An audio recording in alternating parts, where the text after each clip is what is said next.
Hey everybody, how's it going? It's Pixel Day, and we got a Corbin with us. Yes. Tired Corbin. And Curvy, no, it was no one's fault. It was both our faults. We were just talking shop talk, making fun of all the things that need to be made fun of. Yeah. Which is why it always takes forever. Carson, yeah, the that photo that is in the intro card, yes, that is something I shot a while back on the Pixel 6 Pro. Sorry, Corbin, didn't mean to cut you off. I was done talking.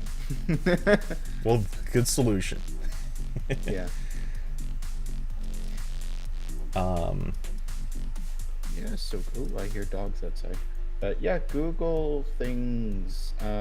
I wish this wasn't at 10 o'clock in the morning. I still wasn't really fully awake yet. Seconded. Yeah, I know this. I'm over here like, oh, I wish it wasn't at 10 a.m. And you're in the West Coast. And yeah, that whole wake up at 6 something in the morning so I can catch. West. It's my East Coast privilege checking in. Though it ended up not mattering. You missed this story. Only a couple people caught this, but I actually didn't get any sleep at all last night because right around the time I was going to get a few hours of sleep before waking up, my cat got sick.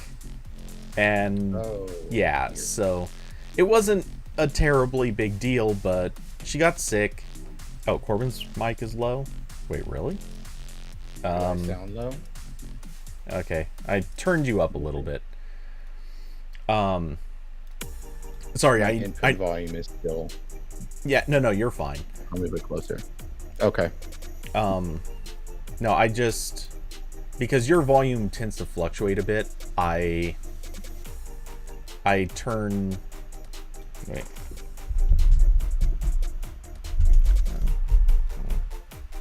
Okay. Because your volume is always pretty high, I usually turn yours down, but you fluctuate a bit, so I kind of have to fudge it sometimes. Okay, anyway. Yeah, the cat got sick right around the time I was going to head to bed. She went outside, yarfed a bit. Then she curled up outside for a little while. After I let her just hang out and chill, I brought her in and took her to bed. She curled up, she was happy, but she didn't really sleep, which means I didn't really sleep. And yeah, finally it was just like, it's time to crawl out of bed and start watching a Google event, so I did. And after it was over, I slept for, I don't know, 2.5, 3 hours, something like that. So I have slept some. Okay. Ish. Oh, I'm glad the cat is fine. Oh yeah. That would have been a real damper on. Yeah, no kidding. Talking about Google event and also my dead cat. Let's go. Yeah. That would not be a good way to set off Pixel Day. No. That would have been like this show's version of the BBC saying the Queen died. We're both dressed in black, and that's all we talk about for like 5 hours. Oh, sad but true. I've been there though. The thing where it's like, oh, the pet is throwing up somewhere. It's kind of hard to sleep. Like mildly concerned about this. But yeah, okay. So Pixel, yay, Pixel things. I will say, like, as a meta point, I did not like this presentation whatsoever. I think so. Google did an in-person thing, like Austin said, or I think that's Austin. He changed his name again. Yeah, he does it every week. Okay, well, it was in person, so they were a little bit more slow paced than like all of the flashy videos we've seen from Apple and Google and everyone else lately, which is fine. I'm okay with the on stage again. But they were just like going back and forth about different topics constantly. Like I was I'd be like writing like what they were saying about the Pixel Watch, and then they jump to talk about like the tablet or something. I'm like, wait, hold on, wait, why are you doing this? Yeah, Like, that this is not was. how you. I don't know why they thought to lay it out in that way. And like I was even struggling with. I know this is like very much a me problem, but like I was struggling to find pictures to use in my post because I was taking screenshots during the event, which were laid out in the order I took them, and I was like, when, where are the, so the photos of the phone are like here, like 5 minutes in and 15 minutes in, and then like 17 and 30. It was just a weird way to present information, and I Yeah. feel like it wasn't helpful for me. I feel like it probably wasn't that helpful for everyone else. I think it was tampered a little bit by the fact that they had talked about everything here before, so we didn't need to be like fully up to speed. We're like, okay, yeah, we've seen the phone before. It's okay. You can talk more about the phone in 20 minutes. I know what's going on here. Yeah, my theory, or at least the theory that I presented earlier, um, I kind of wonder if maybe they were designing it like that for like live bloggers, and by that I mean people who maybe decided that they were going to cover one topic and somebody else would cover another topic, and they would just kind of uh, mesh their posts together, because the order that they gave stuff or gave out details, the type of details they gave, it would go really well in that kind of format and in that kind of split, because when they pick a single topic and just bam bam bam bam bam hit every detail about that topic so fast, you would have like, in order to live blog that, you have to sit there and be the fastest speed typist there ever was, and it doesn't give you any time to add any sort of context or editorial notes or anything like that. So part of me wonders if maybe that was their intention here, because I can't think of any other reason to split it up and just drop details like a few at a time, and then leave it alone for a few minutes and then come back, and like this in and out routine with the topics. It was an odd choice. It was a very odd choice. Yeah, and yeah, I don't know. It's just, it struck me as weird and different compared to how like every other tech event I've seen recently handle this. Like, it's usually how you present information generally is you got your point A, point B, point C, we're done. But whatever. I mean, they got the information. They got some of the information through. I have complaints about that as well, but we can Yeah, we'll definitely touch on that later. Yeah, overall, it definitely it had a different feel than past live shows that Google did, and obviously it felt entirely different than any of the pre-recorded stuff that we've been getting used to. Yeah. But even compared to past live shows, like the speed at which we're kind of used to things happening with these the pre-recorded presentations, where everything is just super high speed, high hit rate. They're just knocking everything out as fast as they can. Yeah, I really feel like the live shows used to be almost at speed anyway. Aside from the fact that it took them a couple of seconds for people to walk on stage, they used to just get up there, and it's like they were reading cue cards to hammer out the details as fast as possible. And this, they were still going quickly during a couple of moments, but for the most part, it was just slower, which kind of made me feel, it kind of reaffirmed my theory that, or my feeling that the Pixel 7 was just a very minor update. Because this is what you do if you don't have a lot to talk about. You talk about AI and features that you've already announced in the past and that phones and watches already had. Yeah, there's a difference in how the pacing here was done compared to everything else. Because like usually with most of the pre-recorded stuff, certainly with all of the Apple events lately, there's like the bam bam bam features, and then here's a minute-long commercial that will show on TV later. This is your chance to take a bathroom break. Whereas here they were just like going a little bit up and down on the information, and some parts like I could zone out for a second and see what like something else I needed to be doing was. Like when they talked about all the nice colors they're using, and when they were getting really into the weeds about the camera stuff, which like I was like kind of interesting for a second, and then I got lost, and then I had to look at something else. It was perhaps my lack of sleep, but I was zoning out a couple of times during that event anyway. You're like, oh, it's a phone? All right, cool. Let's go. Let's move on. Where's the price? Honestly, yeah. There was so much during the event where look, they showed off stuff we've seen before, which it's Google, so you know, you and I are kind of used to this in the worst possible way. But it felt so many times like this is the thing that we already knew, not just because it's leaked, but because there actually weren't new things. I mean, they showed off they've been Google talking about camera the Pixel app on 7 the watch, a thing that was literally a launch feature of the original Android Wear. Yeah, and they showed off the Pixel 7 in May. Yeah. So and they showed off they the showed off tablet all of this again, in May. a product Yeah. they're not even going to launch yet. Yeah. Austin said, I feel like this is more of a press issue than a general consumer issue. They need better press kits. Yeah, like what I'm complaining about is entirely a me issue.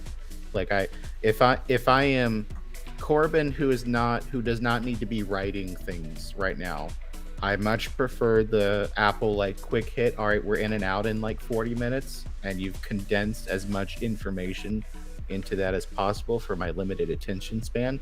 That's great. If I'm writing things, I'm like generally okay with this Google thing, except when like they're jumping back and forth between unrelated things. But like if writing Corbin gets what he wants, writing Corbin doesn't want to deal with these live events at all. They're all stupid. They can send me a PDF and images and everything beforehand, so I don't have to like frantically type while I'm watching a YouTube video on a different screen and make sure like, did I hear that right? Let me rewind for a second. So I don't like these live things at all from a work perspective, but I understand that's how they want to do it. I have said this in the past, and I know they'll never do this because it's asking a lot of the highest paid people to spend their time doing stuff they don't want to do, though this doesn't actually have to be done by them. And in truth, none of these events actually need to be done by the engineers who work at the companies. So actually, even as I'm saying this, I'm really just saying they could just pay some lowly paid interns to do these things correctly. But I wouldn't be opposed to them doing a pre-recorded or whatever event that is just the quick hit details. Don't give us the flashy stuff. Just get up there and do a press version of the event that is like 30 minutes with, okay, here's what you need to know. Point. Done. Okay, moving to the next product. Here's what you need to know. And here's the things we're featuring with each product. Letting you know because that's what's going to be in the presentation. You can look it up if you care. All right, moving to the next thing. Like, honestly, I've been on pre-briefs with DJI so many times that is exactly what they're like. They've got a few slides. They're in and out on a product in 15 minutes tops, and that's with the sales pitches. Like, seriously, give us the speed version.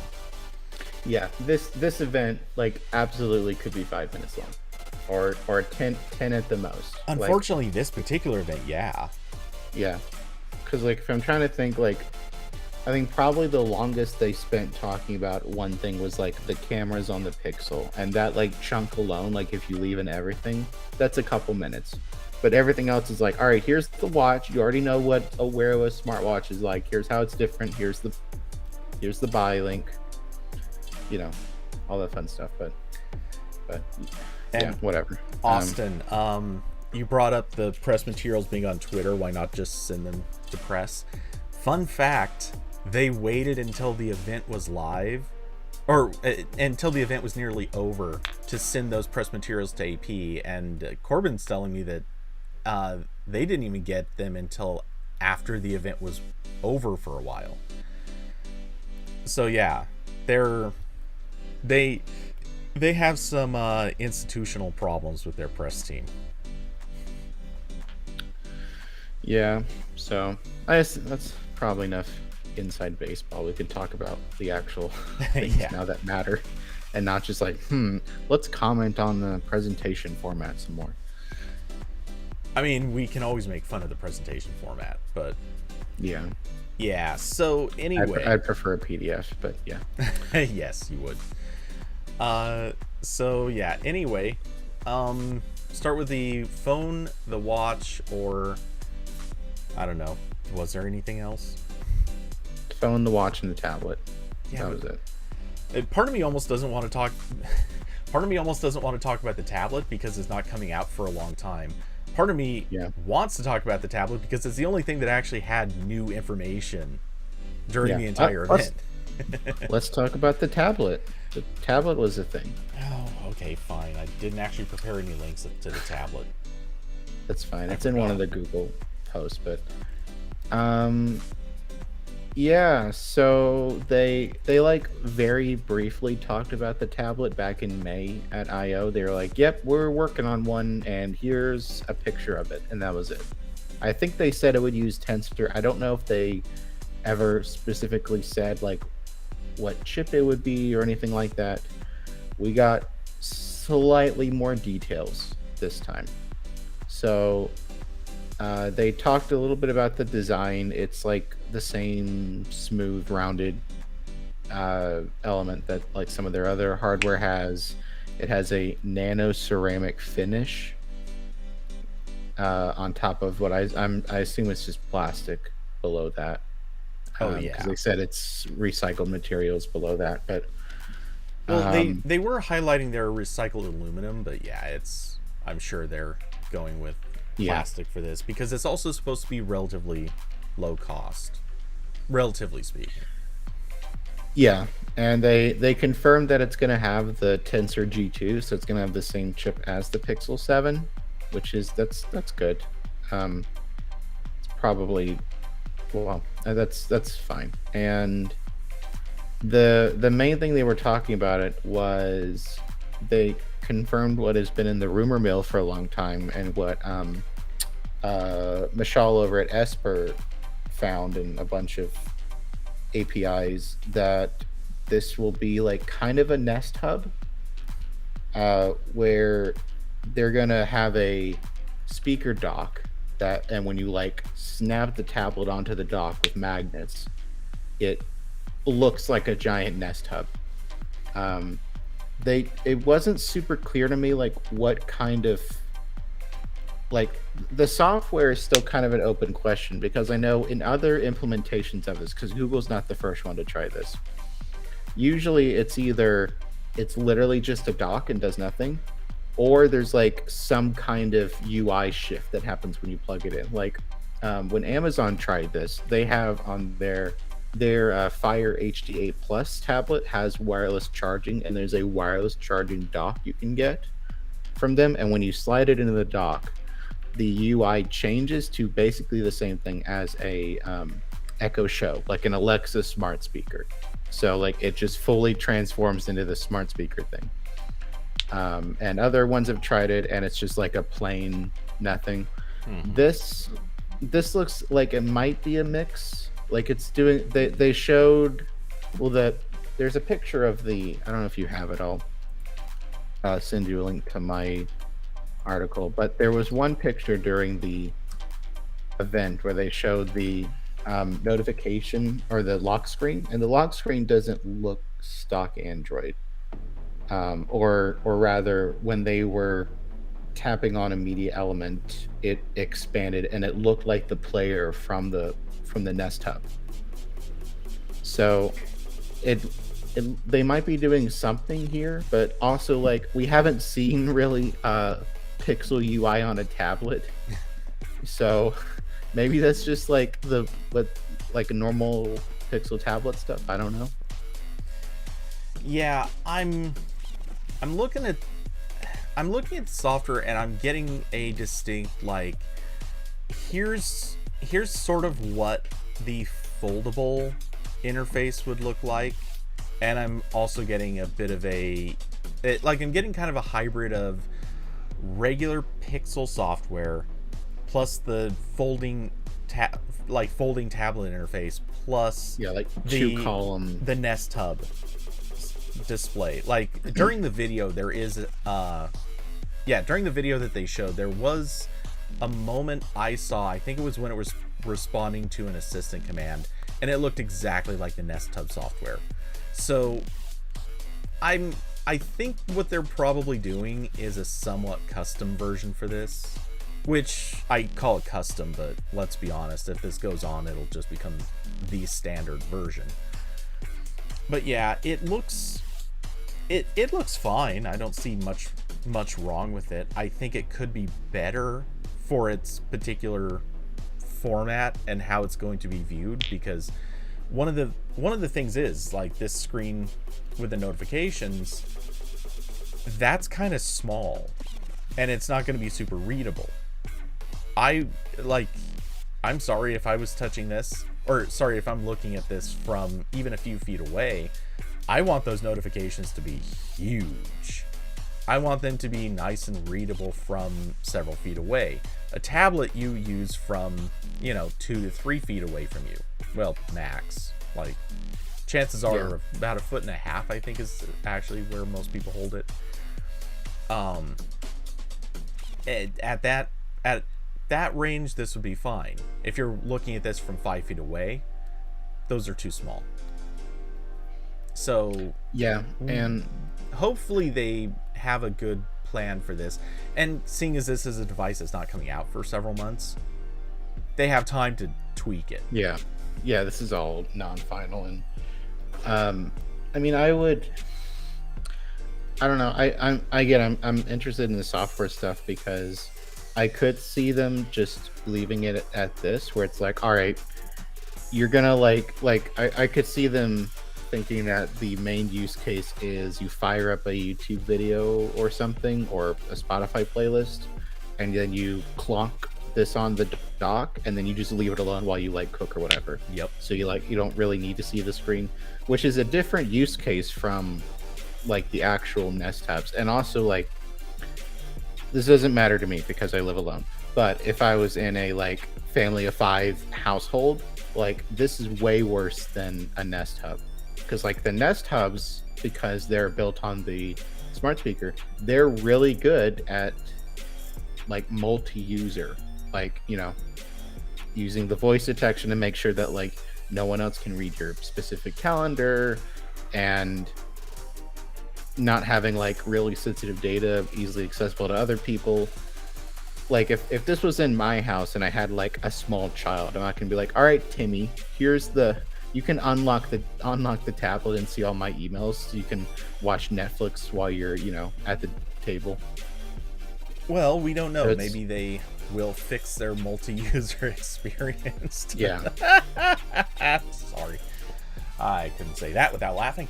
But no, look, they just got to it on the TV, Cody, so obviously they didn't even finish it there. It's still not even done.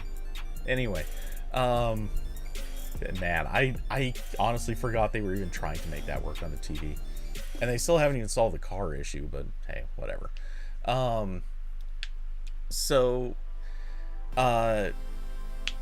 Let's see. Now I will say my question with the tablet is, first of all, I hope they have some nice cases for this, because again, this is a tablet that does not have any kind of a kickstand on it, which is annoying, which is going to be doubly annoying if you want to use the dock and you have to rip off some kind of case to put it on every single time. Yeah. You couldn't give me a kickstand, Google, really. Okay, so I agree. It does seem a little short-sighted not to have a kickstand or something like that. I'm going to add another question to this, and it's not a criticism yet, but it is a straightforward question. What happens with this when you take the tablet away from the dock, because that dock is a speaker. Is this going to become a wireless speaker? As far as I know, they never confirmed or answered anybody who at least tried to get that details. So, like, if you're playing music through the speaker and you pick up the tablet, does it keep playing? Can you choose to play through the dock, or does it just automatically switch to the tablet? Is it possible at all, or like what is this going to be like? I'm not clear on this. That is a good question. And also, my question that I had immediately was, are they going to charge separately for the dock? Yeah. I'm like pretty sure they will. Like that's like what everyone does with tablets, where like the things you expect to come with a tablet at this point are always extras. Like the iPad, like in like almost every promotional photo of an Apple iPad, they're using the keyboard. Keyboard's not included. Exactly. Same thing with Surface tablets. Microsoft's actually way worse at this, because like they always advertise as like always with the keyboard, because that's the whole point. Literally since day one. Yeah. I remember actually looking at the Surface tablets when they first came out and going to this pop-up area that was in the Fashion Show Mall in Las Vegas and talking to them and just straight up like looking at the prices, and they hid the fact as much as they could that keyboards weren't included until like you're asking, okay, so this is blah blah blah, at which point they're like, oh yeah, no keyboard. Yeah. It's like, guys, no, come on now. You're not gonna hide that. Yeah, and every time I go to a Best Buy, they've always got it set up with the keyboard and all that stuff.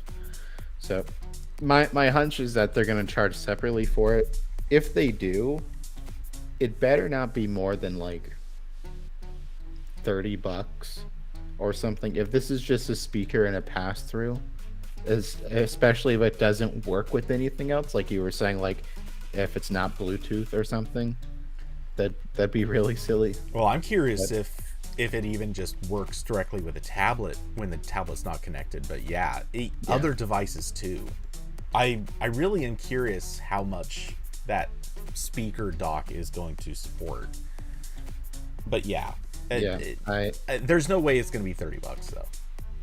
I'm just gonna. This is the same company that thinks it can charge $350 for a smartwatch. So, well, I remember the Nexus 7. Oh, there's a giant fly in here. Awesome. The dock for the original Nexus 7, if I remember correctly, was something like $80, and all it did was charge. It was literally just a dock with pogo pins. No speaker, no extra features. It just plugged in and charged the tablet. Yeah, I think Amazon's... Maybe it was cheaper. I gotta look. Let me see. As we both go researching at the same time. Oh, jeez. Amazon's dock is $50 for the Fire tablet. It doesn't have a speaker or anything. It's just a wireless charger. That's pretty lame. Yeah. So yeah, that's the tablet. Still don't know that they still only said 2023. So this could be 3 months away or 13, 14 months. So who knows? Okay, sorry, I take it back. The Nexus 7 dock was $40. I mean, that's still a lot for a piece of molded plastic and some pins.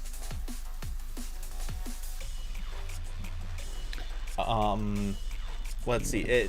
But with that said, I'm also sitting here just thinking, this is a weird thing, because we've talked about this. Like, I know I've gone on and on about how I think the way back to Android tablets was to make a Nest Hub where you pick up the tablet. Which, by the way, somebody brought it up. Austin, I think it was.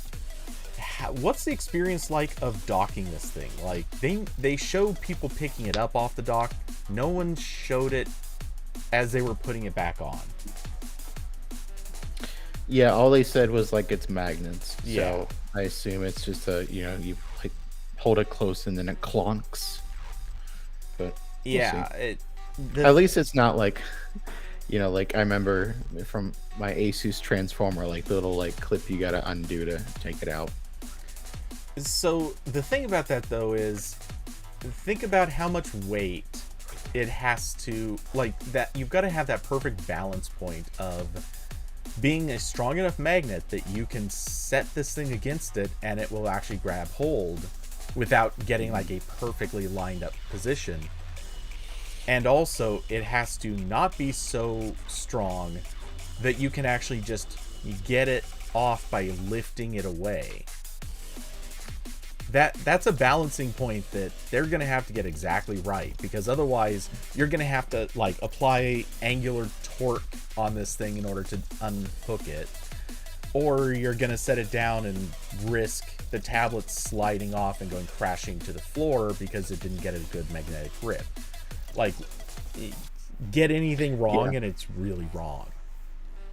Yeah, I can't wait. My Nest Hub is really close to my oven. So like I can totally see someone like reaching over for something when they're cooking and like, oh, knock the tablet into the burner. Yep. Oh my god, my tablet is in my soup. Melted battery. I don't know if anyone knows that reference. It was a phone thing, but back in the day somebody decided to cook a phone in hot pot. Okay, it was Hoopy that brought that up, so sorry. Credit to Hoopy for the important question.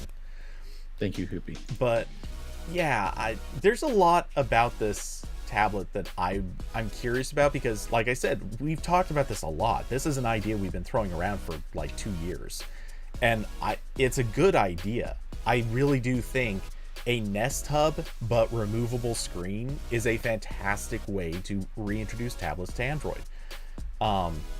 It is a form factor that deserves to exist. It's warranted, even if it's not necessarily great. But the software experience of the Nest Hub is not bad. And if you just add more features to it, kind of the same way like Chromecast is a good thing, but why not add Android TV to it? This is the exact same thing. This is the same type of product approach.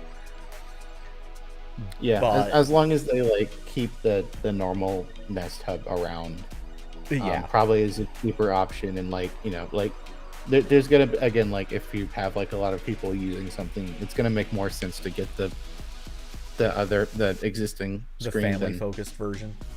Right. Well, what if this actually is good at multi-user? I know that's asking a lot, but well, if it is, I could almost see this replacing the Nest Hub Max. Yeah. I think that would depend on, I guess. Well, I don't know if they'd keep around the like smart camera stuff that like also doubles as a Nest Cam, because it sounds like that wasn't really that useful.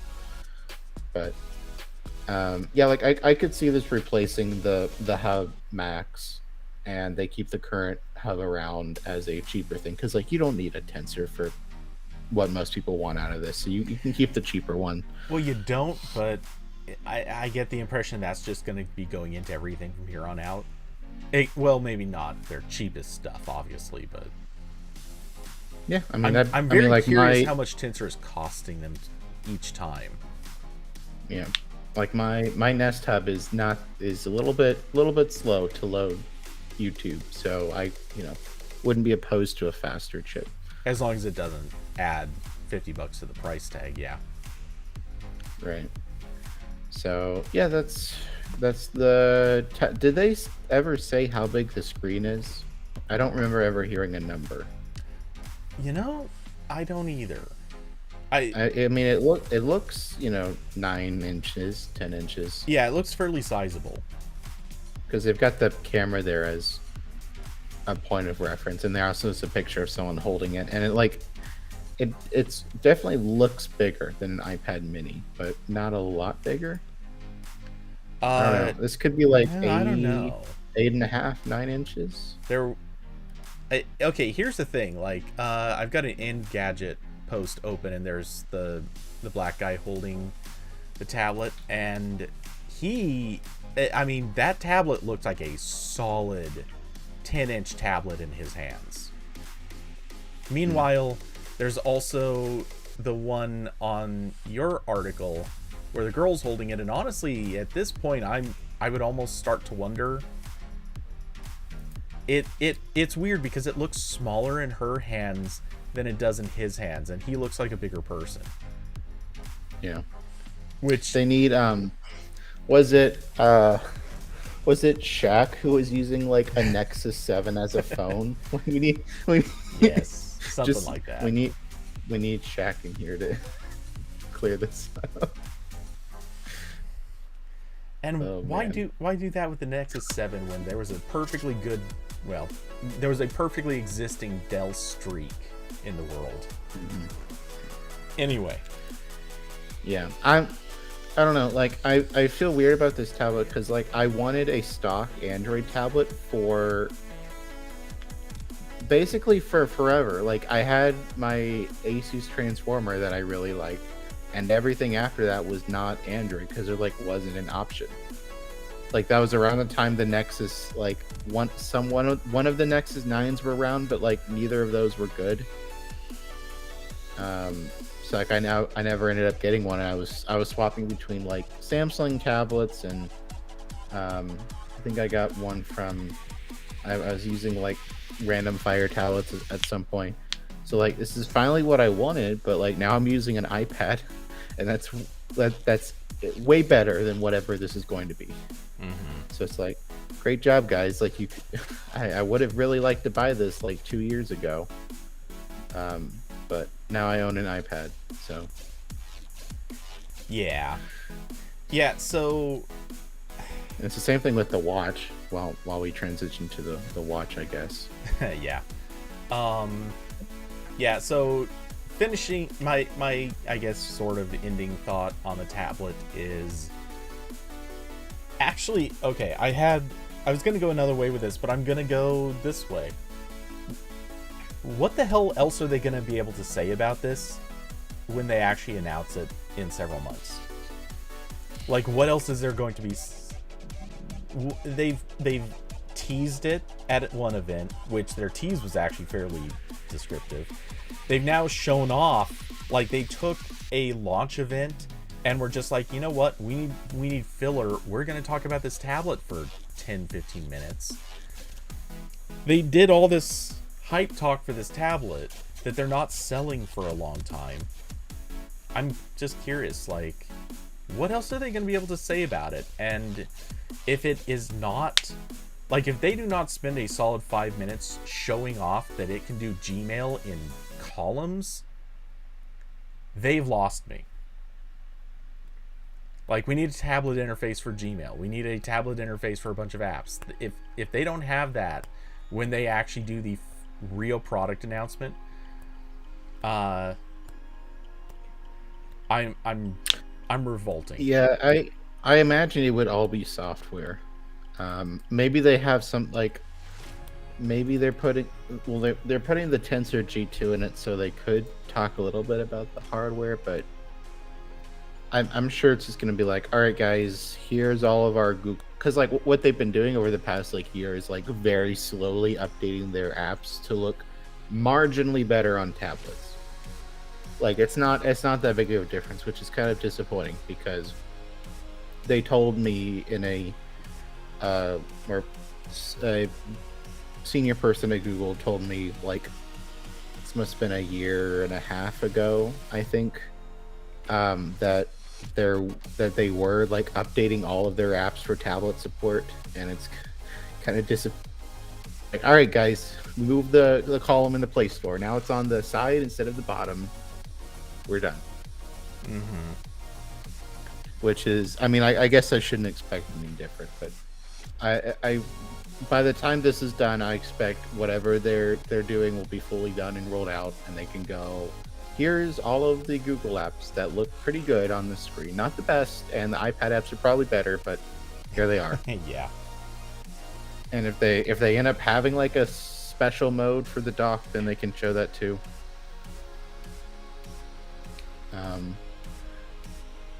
And also in none of these pictures, I'm not seeing a headphone jack. It's occurring to me.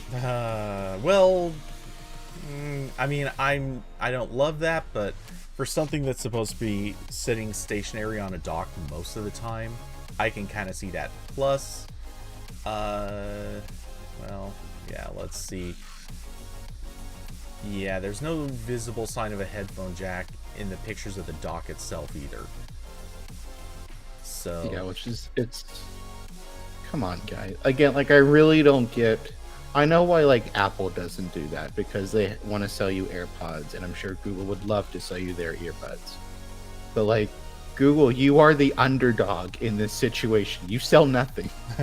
I don't understand why you won't be like, "Hey guys, we have something the iPad doesn't."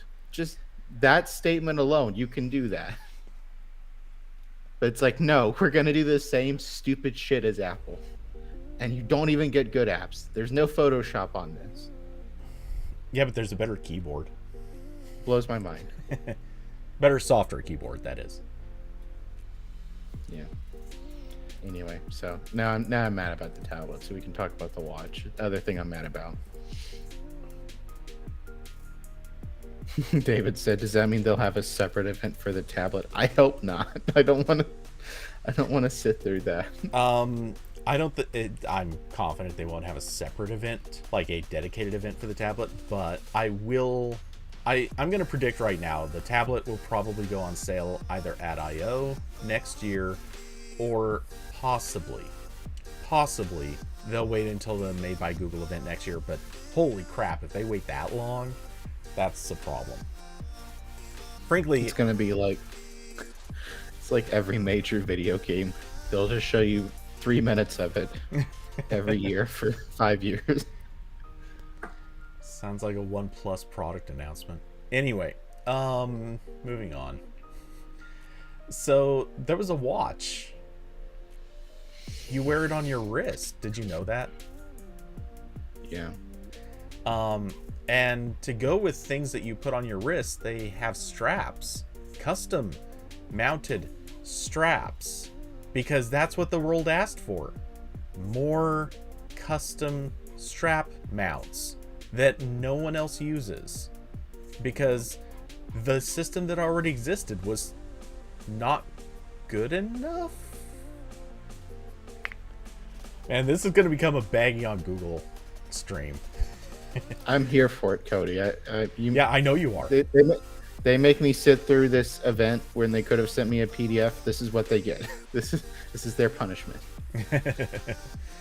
So, yeah, this is the same thing as the tablet, where like 2 years ago, Corbin would have been all over this. Probably, well, maybe not all over it because I cared about bands at that point too, but I would have been more on board with this. And it's just, I don't know. Like it's stock Wear 3, which we have seen now, so that's not like super that new. They have some Fitbit integration stuff that I haven't had a super close look at. I did see in the specs page and some other info that some of the features are like tied specifically into Fitbit and need like a Fitbit subscription to work or track details or something, which I don't know. This is a weird thing. This does feel like the culmination of Google fully acquiring Fitbit, but now instead of having like a cohesive product, we've got Google Fit, and now we've got like some things in Fitbit land, and I guess you need both if you're using this watch and want to use everything. I don't know why. Like Google fully owns Fitbit now. This isn't like 2 years ago where if they start merging things together, that's breaking like laws. So I don't know why they're doing this way. And like there's very clearly some Fitbit inspiration in the hardware with the bands, because Fitbit also has proprietary bands that like click in, and I'm pretty sure that's different than these. So now Google has several different chains of proprietary bands that all don't work together, even though, like, I'm sure if someone put this side by side, this would only be a little bit bigger than the Fitbit branded smartwatches, and probably similar band size. Yeah, and it's one of the things I've been kind of railing against is, as far as I can tell, these are designed to match the radial angle of the watch. So if they make a watch that is even just by the smallest amount a different size, these bands seemingly won't fit. And a point that, or I believe you confirmed this or answered this, like, technically this is also true of the Apple Watch, but not to the same level. I mean, the Apple Watch is still a straight bar. If they release a watch that is basically the same size-ish, like they can make a half millimeter change to the size of the case, and it's okay.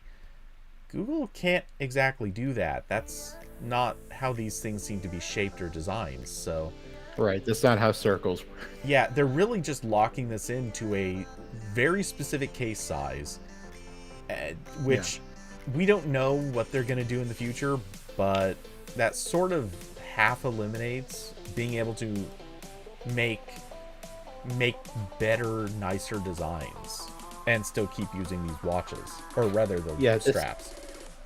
This is the Moto Maker problem, where Motorola was like, all right guys, we're going to support Moto mods for 5 years or whatever they said, and you'll be able to use your same mods for that entire time, which meant that for 5 years Motorola's smartphone design was locked into one specific shape, and all they could do was make the phone slightly thinner and make the screen a little bit bigger, which was probably helped make them mostly irrelevant in the US market, where they limited themselves like that for something that didn't really end up being useful anyway. Yeah. So just as a quick note, only for clarity purposes, you initially said that was the Moto Maker problem.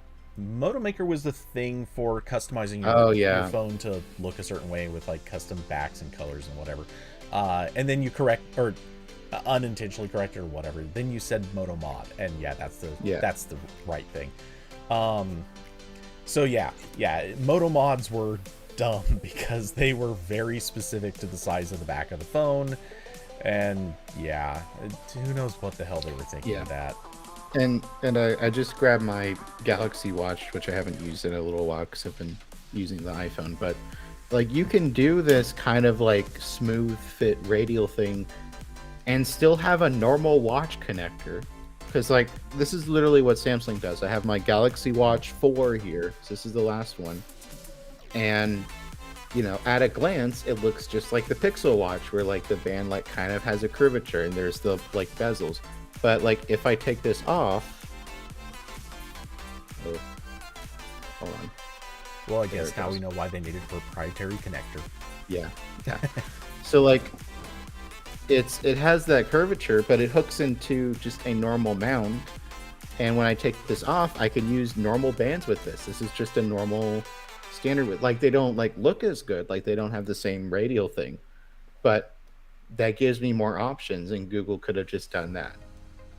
Like, I know it looks a little bit nicer when it's like merged into the watch frame like that, but I don't think that's worth it, especially when like I was reading their blog post and like the only things they had to say is like, this is easy and it doesn't have any bulk, which like, okay, on the bulk, like I guess you're right, but like the little like quick release things in basically every band is not that hard. No, like you're gonna take like maybe 3 more seconds compared to this wackadoodle system Google has invented that works with one watch. No, see, and of course, as I say that, I have issues because Samsung's bands aren't actually that great at this. Okay, yeah, it's on now. So yeah, I mean, we've railed against this custom band thing for a long time, and I don't know about you, but I've been hoping for a long time that it was just that they would either do an about face and say, no, never mind, that's not happening. Or maybe they would come up with some sort of example of why they needed to do this. And they didn't. They did not make a case for this in any way, shape, or form. I don't see a reason for having done this other than they want to be able to make money off the accessory market. And that seems like a really bad reason for this to exist.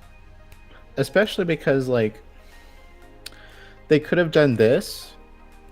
Like, this isn't as good as just using a standard thing, and I'll, like, get into a longer rant later about why that is. But, like, what they could have done is sell this, and then in the box, they have, like, the normal band, and then they have, like, just a very low-profile adapter to use, like, just, like, normal watch lugs, basically. And you can use whatever bands you want, and that wouldn't really add anything to the cost. But they didn't do that for whatever reason, or they say they didn't. I feel like if they did, they would have told someone by now, or said it in the presentation, like, hey, you can use your existing bands too, in addition to ours that are made for this special watch. I mean, that's also literally what they did in the early Android Wear days with the I forgot what they called it. Like, I want to say it was like block something. They made like little. Yeah. Mode. Yeah. It was called Mode. Yeah, and it's just like a standardized like mechanism for like quick release bands.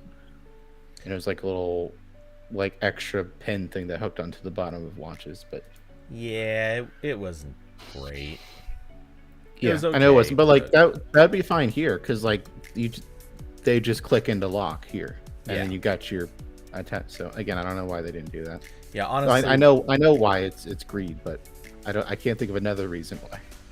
Yeah, honestly, the Mode connection mechanism was really, really prone to popping loose, especially once they got like worn in a little bit.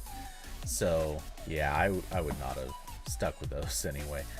But the mere fact that Google was promoting Mode also feels now kind of like sort of a pick a lane. Like, pick something, stick with it. Don't toss it when you get bored of it 6 months later. And you know, that's going to perpetually be also the problem with these straps, because honestly, like, for a Pixel Watch 2, are they really going to be using the exact same straps, the exact same size watch, the same everything? I kind of don't feel like they are.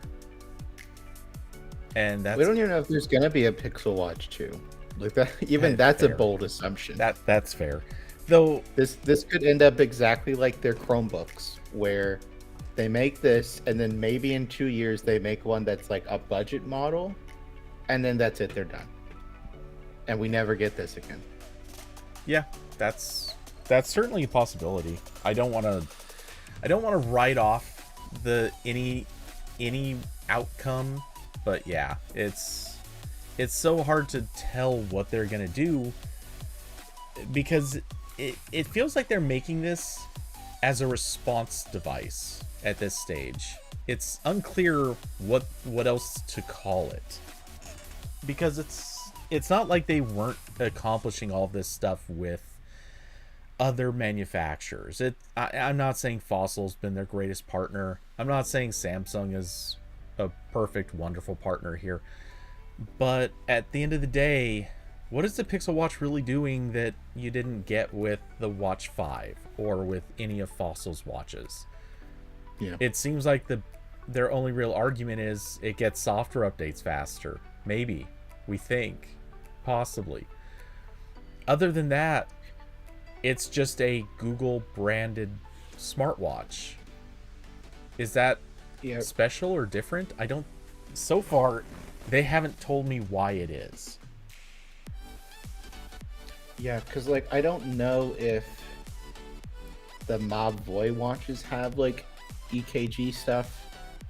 I know Samsung's watches do. I don't know how accurate it is because I don't have the equipment to test that.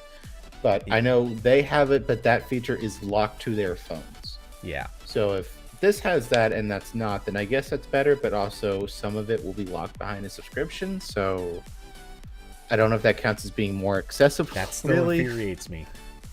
Yeah. It's so again, like I'm you know, I know Joe was yelling about this earlier. He might have put his yelling into words by now, but like there's not a reason for this. Like there's like if you're looking at watches, like first of all, this doesn't work with iPhones. So if you haven't, so automatically everyone with an iPhone is excluded. You go buy an Apple Watch. If you want something with long battery, you're still excluded because it's a smartwatch. So you're gonna buy a Fitbit or something else instead. So you're left, and if you have most Android devices, which is Samsung, you're probably better off with the Galaxy Watch. Even if you don't have a Samsung phone, basically everything works. And the Galaxy Watch is, I believe, $100 cheaper starting price than this. This is $350. What's the small Galaxy Watch 5?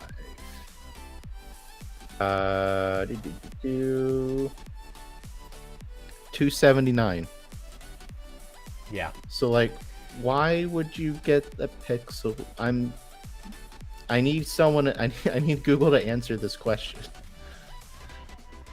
Yeah. And again, the Galaxy Watch, like most of the stuff works with other Samsung phones, and the software is pretty good. Like, because Samsung actually tries with wearables, and again, it's cheaper and it works with standard bands. I can get any band from Amazon and put it on this watch. Yeah. I really don't get it. Like this seems like the worst Pixel product in a long time because I don't see any kind of a use for this. Like at least with the tablet, there's not a good stock Android tablet. So that has a reason to exist. There are so many better watches than this. You see why I keep saying I think this watch is going to be on a steep discount on Black Friday. Because yeah. I think they're going to... I have this feeling they're going to do really well for the pre-order, or seemingly well, but in the overall numbers, it's going to be kind of bad, and they're like, sales are just going to absolutely drop off to nothing after the first couple days. It would have to. I mean, I honestly, like, I don't know if maybe they're pricing it this way so they can do the Samsung thing, huge discounts. Yeah, almost immediately go on sale, so it looks better. So I don't know. And I didn't look into it, but a couple of people, I think both Carson and Austin, said that that apparently in the UK they are bundling. Is it the 7 Pro and the watch, or both 7s? I didn't look.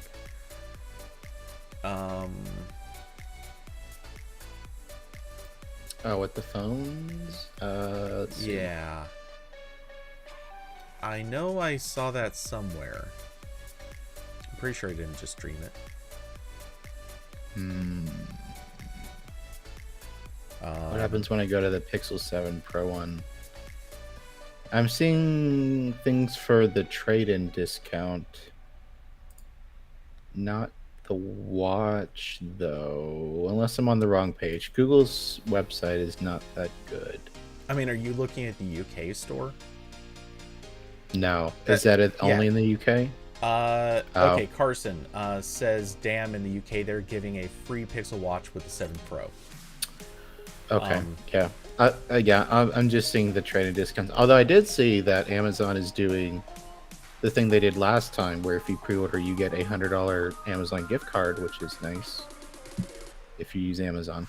Yeah, though the $200 at the Google store is technically better. Yeah, and when this happened last time, the phone just went on a normal $100 discount pretty soon afterwards. Yeah. So, yeah. Yeah, which is why I'm really... like, I haven't pre-ordered anything. I'm debating if I want to. And if I do...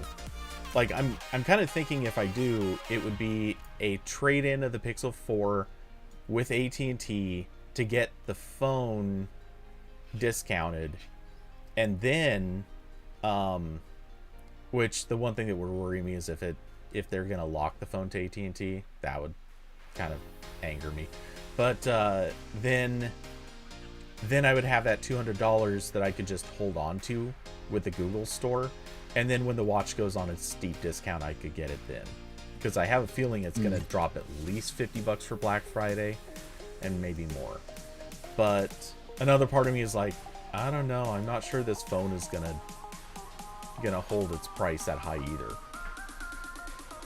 Yeah, Carson corrected me. He said it's a $100 gift card for the 7 and a $200 gift card with the 7 Pro at all retailers.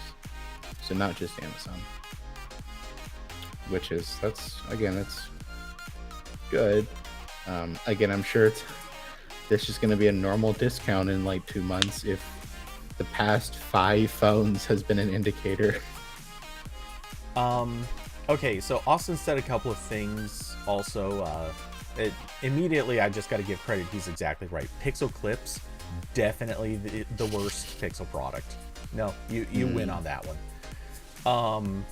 But to be fair, it's a product that everyone knew literally from the jump they weren't going to get.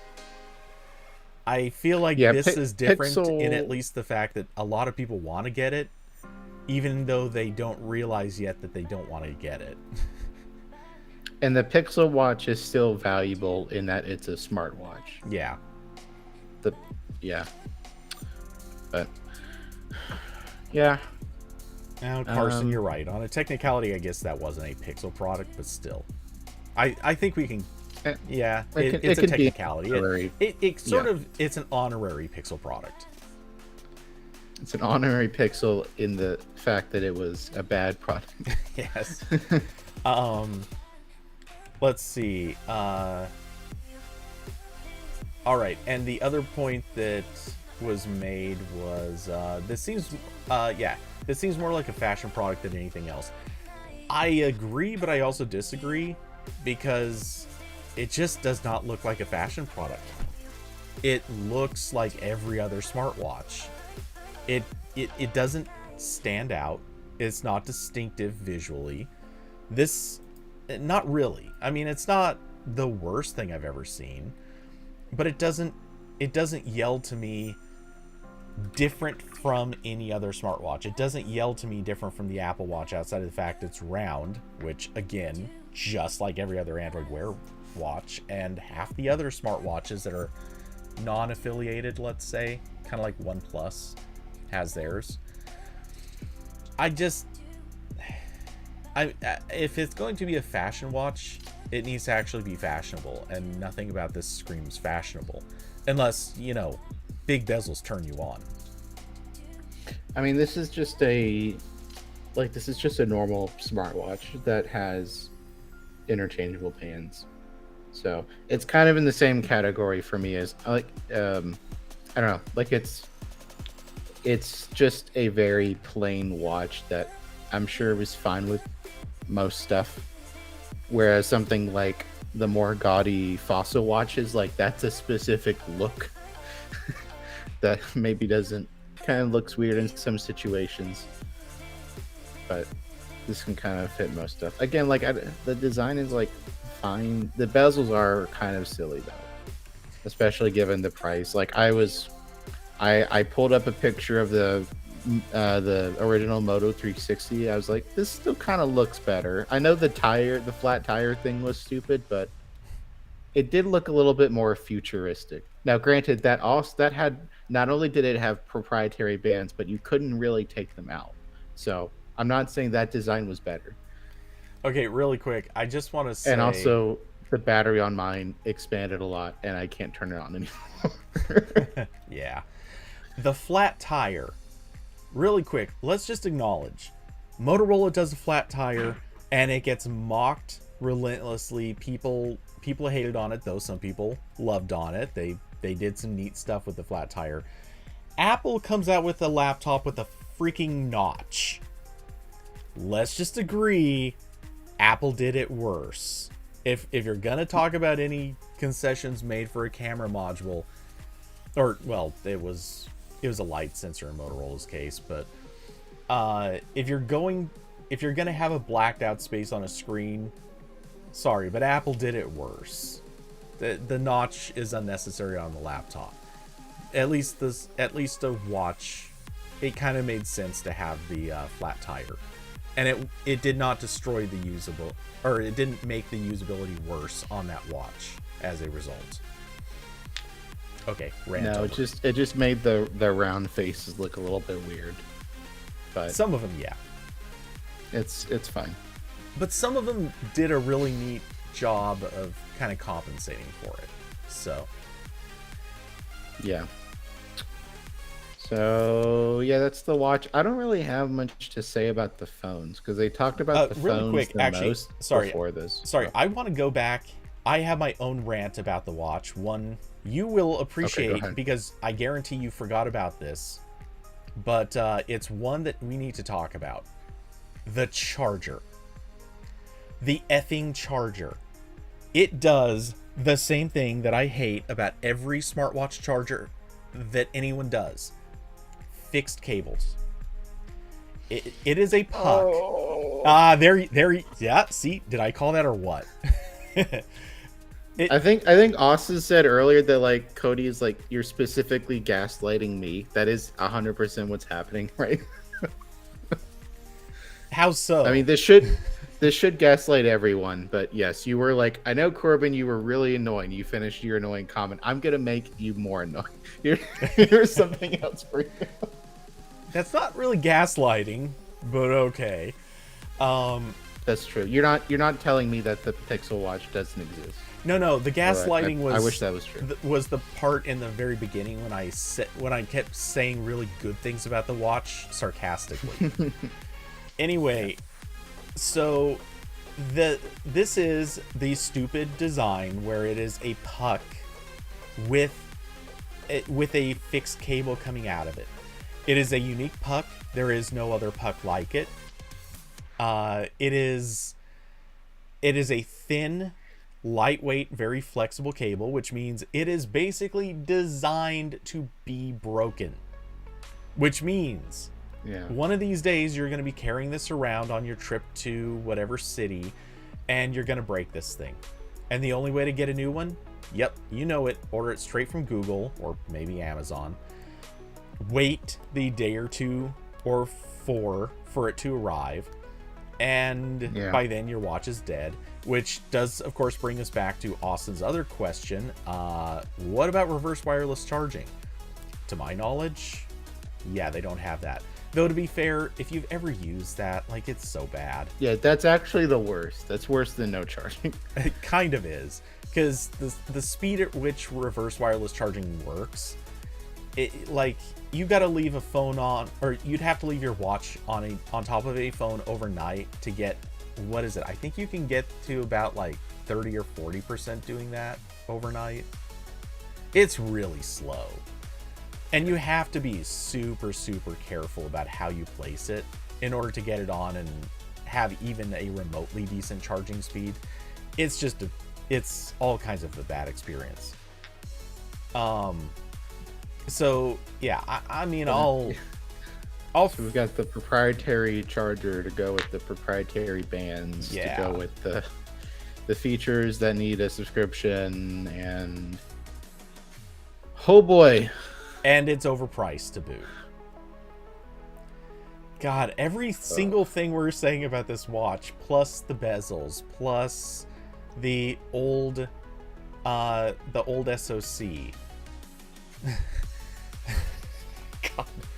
Oh my God! As we start just going through everything about this, you know what, Cody? I'm gonna make a bold statement here. This is worse than the Google Clips. I think we can say that. It might actually be. Oh my God! This might actually be the worst Pixel product after all. What did the Google Clips use to charge? We need this information now. Was it Type-C? Well, it is. Google's website says it is. Oh so. God.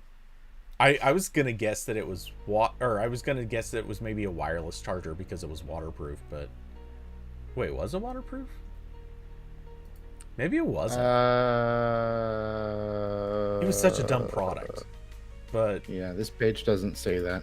But okay, I don't know. it was such a dumb product, but it may actually have been better than the Pixel Watch. God, Yeah.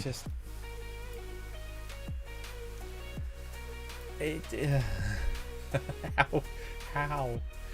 And I waited so long for this. Like, I literally years. I was like, all right, I just want like a normal Google smartwatch because everyone else is like really slow with the OS updates, or there's like something weird they're doing, or they like have an app for their health features that suck, and I don't want to use it. And we also kept thinking, hey, maybe if they make their own watch, this might mean that they'll also start taking more seriously the rest of their Wear apps.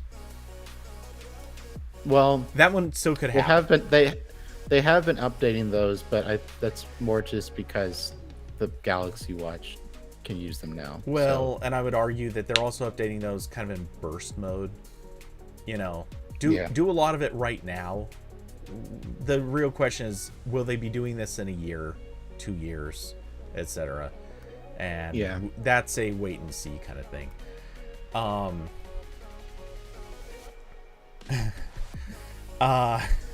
Awesome. Y'all gonna crack it before you can even return it. Nice.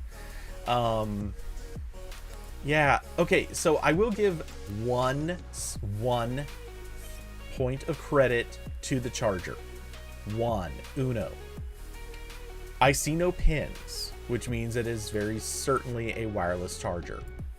Well, actually, assuming that this isn't like upside down in their picture, but let's assume it's a wireless charger. And it looks like you could probably easily enough put any future watch onto this charger puck. So at least this is kind of like, I guess, Fossil's charging pucks, where they typically will just work with any watch that has been made across multiple generations. If that's the case, at least it's a charger that might not be completely dumb and single model, etc., etc. Maybe, hopefully. I'm not holding out a lot of hope, but a little bit. Yeah. So, Corbin, are you... I'm sufficiently annoyed, yes. Yeah. And... By the way, I already have your editorial up, so... Oh, good. Well, you don't even need to send a link. Yeah. And I don't really have any opinions on the phones. Like, they look fine. Was the Pixel 6 started at $499, didn't it?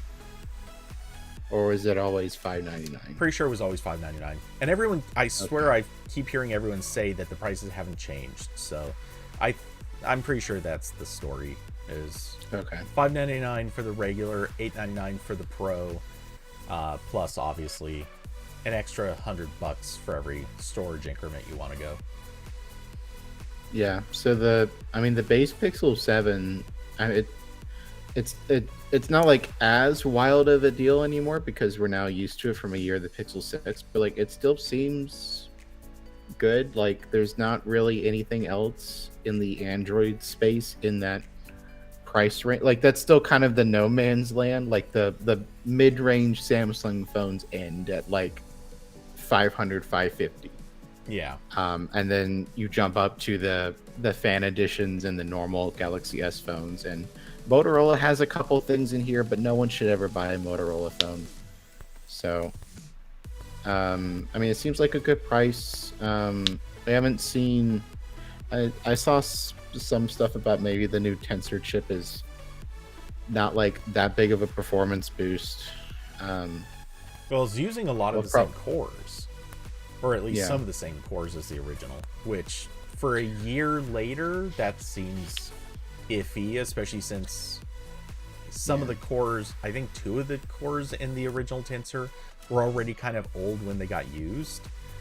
So it feels weird that they would be leaving a few unchanged, but okay, that's a decision. Yeah, like I think that's, I don't know, it might still be fine for $600 phone.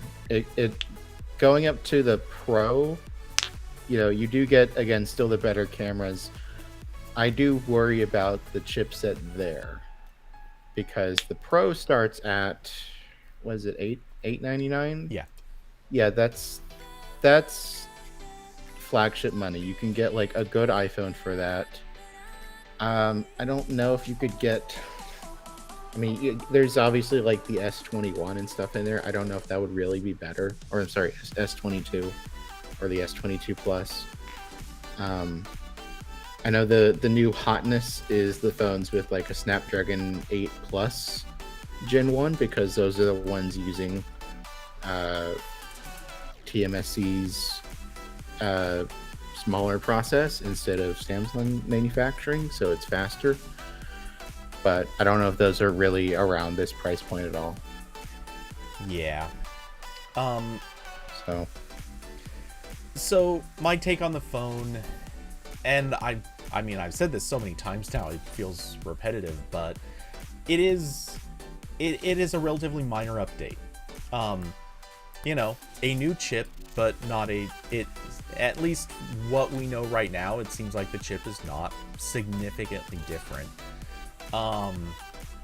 It doesn't feel like a generational upgrade. It feels more like maybe, this is the mid-year replacement sort of version of what you would get out of a chip. I don't love the metal look on the back plate. I prefer the black visor, but okay, that's a thing, whatever. Yeah, otherwise, yeah. Oh, they hyped up, obviously, that they can do zoom better, which, cheers to that. I'm not gonna go with impressed until I see it in action, but yeah, cheers to the fact that they're working on making zoom even better, more powerful, more capable, and sharper. I like that. I'll give credit where credit's due for that. Otherwise, everything in it feels like a relatively minor upgrade.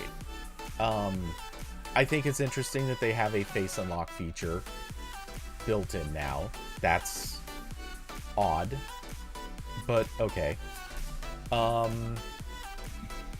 Yeah, I don't know. There's not too many. There really aren't too many things to say about the phone itself. The things surrounding the phone, like price and various decisions, those I think are more interesting. But the phone itself it's just the new generation. I think my biggest question is, does it have the same basic problems like heating up under certain types of load? Otherwise, I can't find or much does it have Go ahead. Oh, my Jitsy's messing up.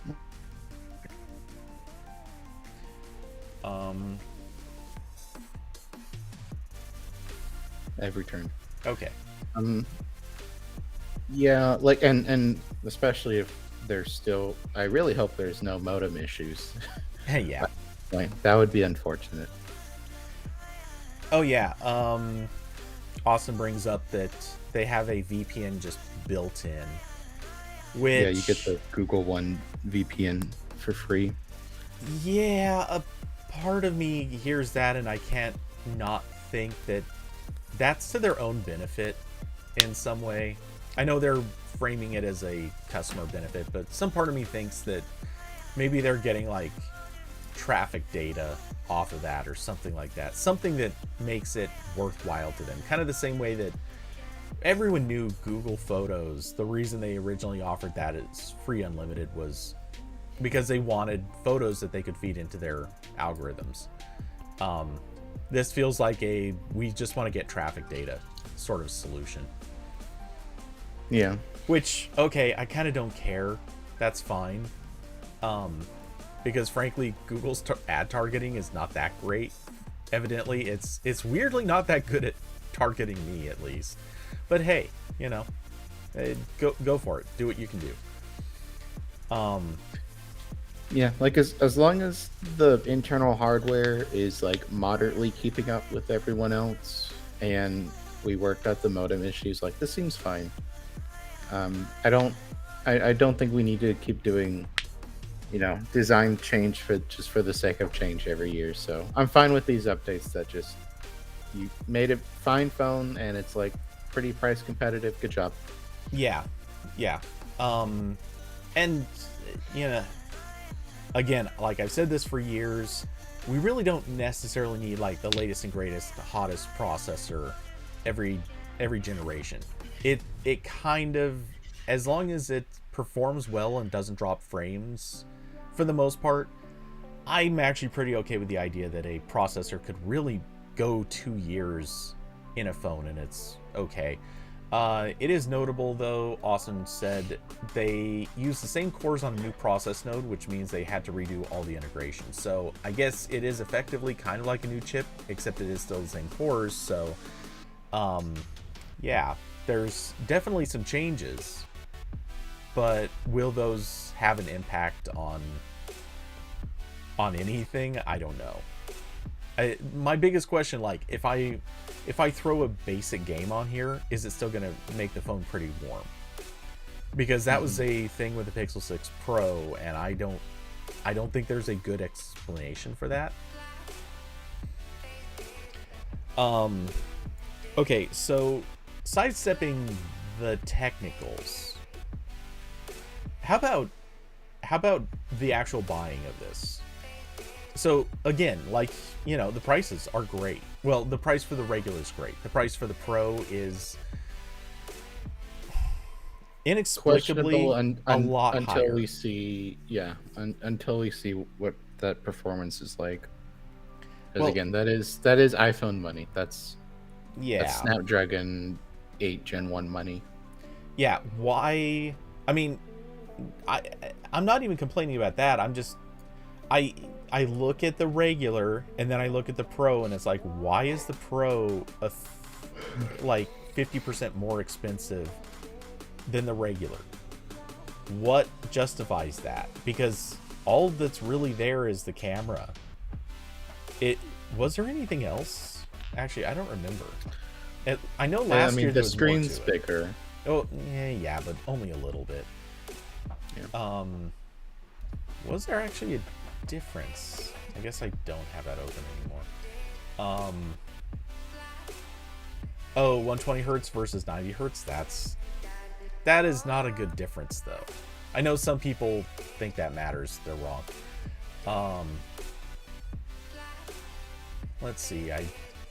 Do we have? Oh yes, we do have a comparison thing on the site. That's nice. Thank you. Let's see, 7 versus 7 Pro. All right, scrolling down, what do we have here? Okay, so screen size. Oh, aspect ratio is technically different. I admit, did not even realize that. Same color depth, same HDR, same pretty much all of that stuff. Obviously, battery's bigger in the Pro. Anyone could have guessed that.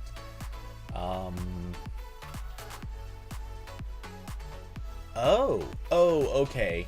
Here's something. There's 12 gigs of RAM on the Pro, 8 gigs of RAM on the regular. That's actually a pretty big difference. Though, to be fair, do you need more than 8? Probably not. Android does pretty well on 8. It does terribly on 4, but it does pretty well on 8.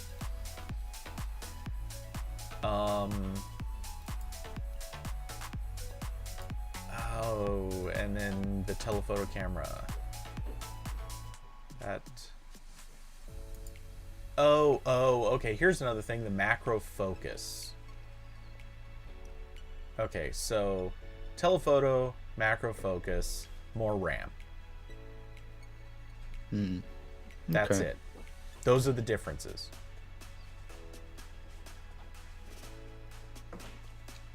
Plus, obviously, screen, battery, and resolution, which, whatever. That is that $300 worth of difference? That is a really, really tall order in my book. Yeah, this is an issue Samsung had this year too. the S22 is not that different from the S22 Plus, except the screen size. I think that's the only major difference. Which is annoying if you didn't like that the S22 got smaller this year and you want the big phone. Now you're definitely paying a premium. But and yeah, Carson, good call. I totally forgot to share that window on my screen. I looked it up and then just forgot to move it over. For shame. Yeah, I'm bad at this.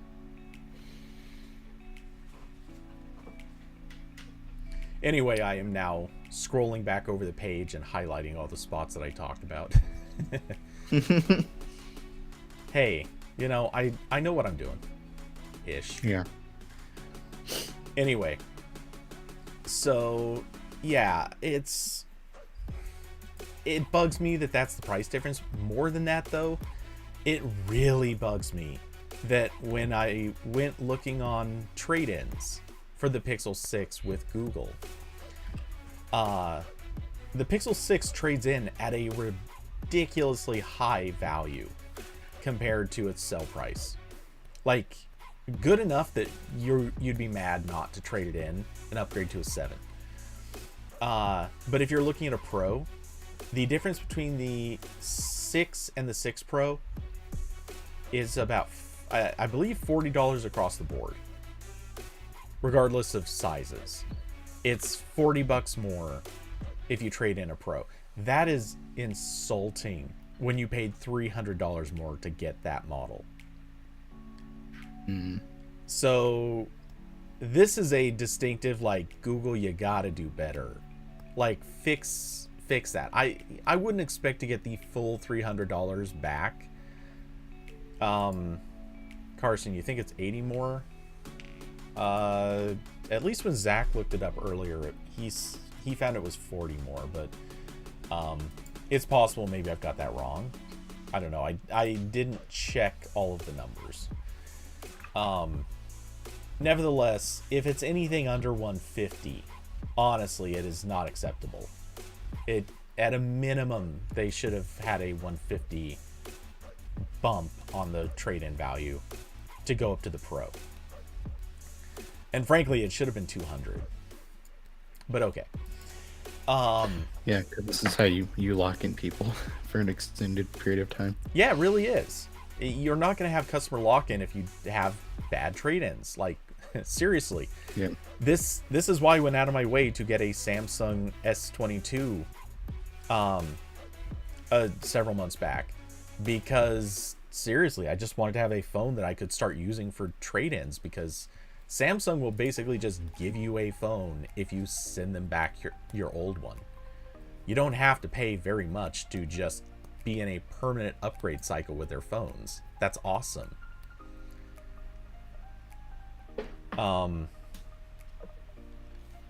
Austin, you were going to trade in your Pro, but you saw the price difference and traded in the regular 6 instead. Yeah, smart call.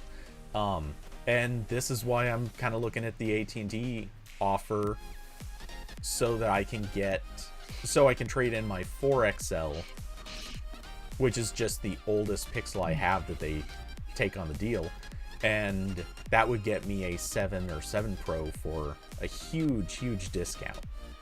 The only thing is then being stuck on a 36-month plan, which AT&T, stop. Yeah, I did do that price equation, I think, when the S22s came out, and I was like, all right, if I wanted an Ultra, I'm not saying I want one, but if I wanted one, what would it cost? And it was like, they would not give me a lot for my base S21. So I still have my S21. It's still fine. Yeah, it's more carrier deals that seem to be the really good path to go with at least some of these. But hey, you know, it is what it is. So let's see. Oh, there was something else. I know there was more, but I'm totally blanking on what it was. About the phone? Yeah. Maybe not. Was there? Not really. I mean, again, they didn't talk a lot. I mean, I have a couple of things I'm going to complain about that I complain about in the written word already. Okay, before you do, I'm going to sidestep just one moment to something actually a little... It's topical, but it's off topic in a way. Okay. So... I'll allow it. Yeah, trust me, this will go super quick. Moment has announced or revealed their Pixel 7 cases. And I have them up on screen right now. Right now I've got the Pro case showing. And it comes with their, what they call M-Force, which is their MagSafe ring built into the case. So yay, you can stick your phone to things or stick things to your phone. Hooray, that's neat. I appreciate that, because why shouldn't every phone act like an iPhone? But what's missing from their cases is the lens mount. They don't have it. Interesting. Which part of me thinks this is Moment, maybe at this stage they've realized that it's just costing them extra to do the lens mount and it's just not worth it. Or maybe the cameras do not work with their lenses, in the sense that maybe they're just too wide, or like literally physically too large of cameras, because that was a problem with some other phone that came out recently. So yeah, that's a thing. They're just not doing it apparently. Or if they are, maybe they're going to do it much later. I haven't seen anything to suggest they are, but there was some phone that they did release their cases much later because they couldn't get the right sizing or something before the phone came out. So that's a possibility here, but I kind of doubt it. I have a feeling Moment is giving up on doing lenses for at least the Pixels and possibly all phones, because it seems like their lens thing has maybe died off a lot. Yeah, like I think I still only have their macro, and like that's fun to play with, but it does seem like there's not much of a use case anymore, especially considering it's something you have to carry around. Okay, while I have said in the past that I do not like their macro lens, I think it is really a pain to use and it's not very good. You gotta admit, it is still by far the best macro, or the best way to get a macro shot with your phone. Like, compare that with all the other macro lenses that come on phones.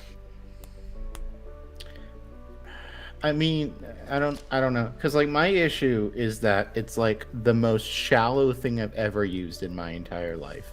Like you have to be like right there, whereas every budget phone I've ever used, like, yeah, it's like 2 megapixels, so it looks like shit. Yeah. But I can like zoom out, like every time I get a macro lens, I'm like, I'm gonna take a picture of a nickel, and I do it from like a couple inches up, and you can see the whole nickel. I can't do that with the Moment one. Yeah, that's the moment one is more like, all right, time to make like it's kind of like a more artsy thing. Like, here's really close of like a leaf, and it looks cool, but it doesn't provide any information. No, really. It's just a fun thing, which is fine. Like I fun cameras are fun. It can be fun, but yeah, it's definitely not the same purpose as a macro lens on most cameras or on most smartphones. As I described it in the review that finally, after great efforts, finally went up. I like to think of these as evidence lenses or utility lenses. Like on most smartphones, they exist so that you can take pictures of like the scratch that somebody left on your car, or they exist so you can get pictures of, I don't know, whatever weird dent or damage that was done. They're not there to look good. They look terrible. They always look terrible, but they exist just so you can get in super close on something. That's it. But yeah, anyway, I just think it's interesting that Moment, for whatever reason, has decided to drop lens support with their cases, which kind of also speaks to the fact that at this stage, at least with the Pixel 6 Pro, or sorry, Pixel 7 Pro, you got your ultra wide, you got your regular, you got your telephoto, and your telephoto has quite a few zoom levels to it. Do you need a lens? Probably not. Yeah. At this stage, you just don't. And it's also a sign Moment is like staying on top of what people want, it seems like. Not necessarily with the camera, but the fact that like in the before times, literally the only reason you would buy anything from Moment is because you wanted to use camera lenses. And now it's like, okay, now their cases have like Apple compatible magnets. That's cool. That's a thing on its own. And like, oh, now they're just like they're biodegradable cases. So if you like don't like the masses of plastic in the middle of the Pacific Ocean from all the discarded Galaxy S4 cases, like this won't do that. Actually, is this biodegradable? It looks like all their biodegradable cases. I mean, I kind of expect it is, but it does not say that explicitly. It looks like I'd kind of have my doubts then. Okay, I take that back. They hate the environment. Everyone, I'm announcing a boycott of my. To be fair, they had a lot of problems with their bio cases for a while, so they could have cleaned or could have solved those issues, or maybe they just decided, screw it, no one likes that or cares about it. Let's just destroy the planet anyway. Yeah. My big thing with their cases is like I know why they have the camera loops, and like that is kind of cool, but also it means that I kept running into issues with like certain cords that had too big of a like connector, and it wouldn't go in unless I took the case off. Yeah. But yeah, I mean, other like I go back and forth between their case on my S21 and this one from Crave. Apparently, this one feels nice and it's green, which is 2 points in my book. But I can't put funny macro lenses on this, so true enough. I do switch between them, and I do like my my Moment camera adapter thing where I just like clunk the phone on the tripod and it's done. It's very cool. And I'm sad I actually bought a real iPhone and it doesn't have MagSafe, so I can't do that. So, oh well. Yeah, I do admit I like the idea of having it, and I do very, very occasionally stick my Pixel 6 Pro, which has a Moment MagSafe case. I do occasionally stick that onto a mount in my car, but yeah, that's the only thing I have that's basically MagSafe, so I don't really get to use it that much, and I'm not using that very actively, so yeah. I'm sure it's more helpful for the people that only buy Apple things and they already have like 30 MagSafe exactly things. Okay, so I know you've been itching to do it, and we have just about the right amount of time left. Rant, my boy, rant. Okay. So I'm not even going to bother with transitioning into this. Just go for it.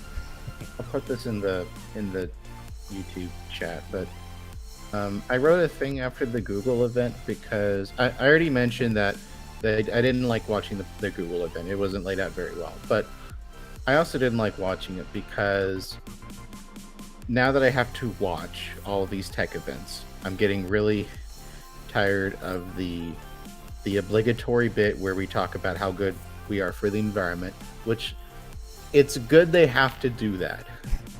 Like it's good that we finally reached the point where it's like, we know you're fucking up the earth. You need to explain yourself. Like, explain your behavior. And like, if I'm gonna put on my corporate responsibility hat, I'm be like, okay, like I guess Google seems to be one of the better companies in terms of we're actively trying to move stuff to renewable energy and that kind of stuff. So like this isn't like every tech startup that like buys carbon offsets, which are complete bullshit, and call it a day. It's not entirely, well, again, like I'm trying not to say like Google's doing a great job at this, because all tech companies are really bad at this, but they're like one of the better ones. But what really annoys me when they, go on stage and they're like, we're, we're doing good for the environment and all of our products are good for the environment, is like, they're really not. They're really bad. Like, just, I know like all electronics are horrific for the environment because they all need like rare earth metals that like fuck up the earth and the people mining them to get, like, so there's that layer. And also just like Google keeps, they're very weird because they made a big deal about like the phones using a lot of recycled aluminum and their Pixel tablet being made of like entirely recycled plastic or whatever, and they just put like little like ceramic coating on top, which I think makes them not recyclable afterwards, but whatever. Because I don't think you can recycle ceramic, but anyway, so like they're doing some good stuff, and then they're just making mind-boggling shitty decisions for this besides that. So like the one thing that was really annoying is they kept saying repeatedly the Pixel 7 had 5 years of updates. Most of the time they made sure to say security before that. But like they, as far as I can tell, I watched most of the event. I tuned out a couple of times because I had to help Errol write some stuff, but I watched most of it. I didn't hear them say 3 years of OS updates once. I looked on the specs page they sent to us in their press kit. It only mentioned the 5 years of security updates. I looked at the Pixel specs page on the Google store. It only mentioned the 5 years. I emailed Google and I asked, and they confirmed it's 3 years. I don't think they said that anywhere. As far as I can tell, I might be wrong. And they hadn't even updated that Google support page that lists all the end of life dates yet. I don't know if they've done that yet, but it's like they didn't say that at all. So if you're watching this, the only impression you get is that you get updates for 5 years. And the especially egregious thing they did, you can scroll to this bit in the post if you haven't already, but again, going back to the thing where they're going back and forth constantly in the press event, they got to a point where they were talking about the Pixel feature drops, which are OS updates. You don't get those after the 3 years are done. And right after that, they switch and they say 5 years of security updates. They say security, but on screen, they have Pixel feature drops still on screen, and then they have 5 years of updates. They don't say security on the screen. So if you're like half tuned out at this point, you think, oh great, I'm getting Android updates for 5 years. No, you're not. You're not doing that. So like that seems really disingenuous at best to me. I don't want to say they did it on purpose, but like they're being very coy about it. And I've like, on purpose. Yeah, like I've never seen them do that. Like again, like I haven't ever paid super close attention to the Google stuff, especially recently. But they put the 5 years everywhere, and they didn't put the 3 anywhere, as far as I can tell. So I didn't like that, and that gets in. And so the 3 years gets into the point where it's like one of the best things you can do to say you're environmentally friendly is support your stuff for as long as like it is technologically possible to do so. Like I'm not expecting a Nexus 5 to get like Android 13. It barely ran Android in the first place, but like they're announcing this the same month they're dropping the Pixel 4 from all security updates, and that phone is from 2019. It's still a perfectly fine phone. I'm sure someone will put custom ROMs on it, and it'll be a perfectly fine phone minus the battery for like 5 more years. But Google isn't doing that. Yeah, it's going to be... almost every Pixel phone, for all intents and purposes, can be almost like the good old HTC HD2. Like, that phone got supported across 4 different operating systems with multiple versions going on over 10 years. Like, every phone could be supported to that extent. They're just choosing not to. Yeah, and like this was the whole point of switching to custom chips, because like every time someone questioned about this, like they bitch about Qualcomm. They'd be like, "Oh, we can't do it because they don't make drivers." It's like, who's making the drivers now? Is it you? Okay, to a small point, a lot of times there was just never an answer.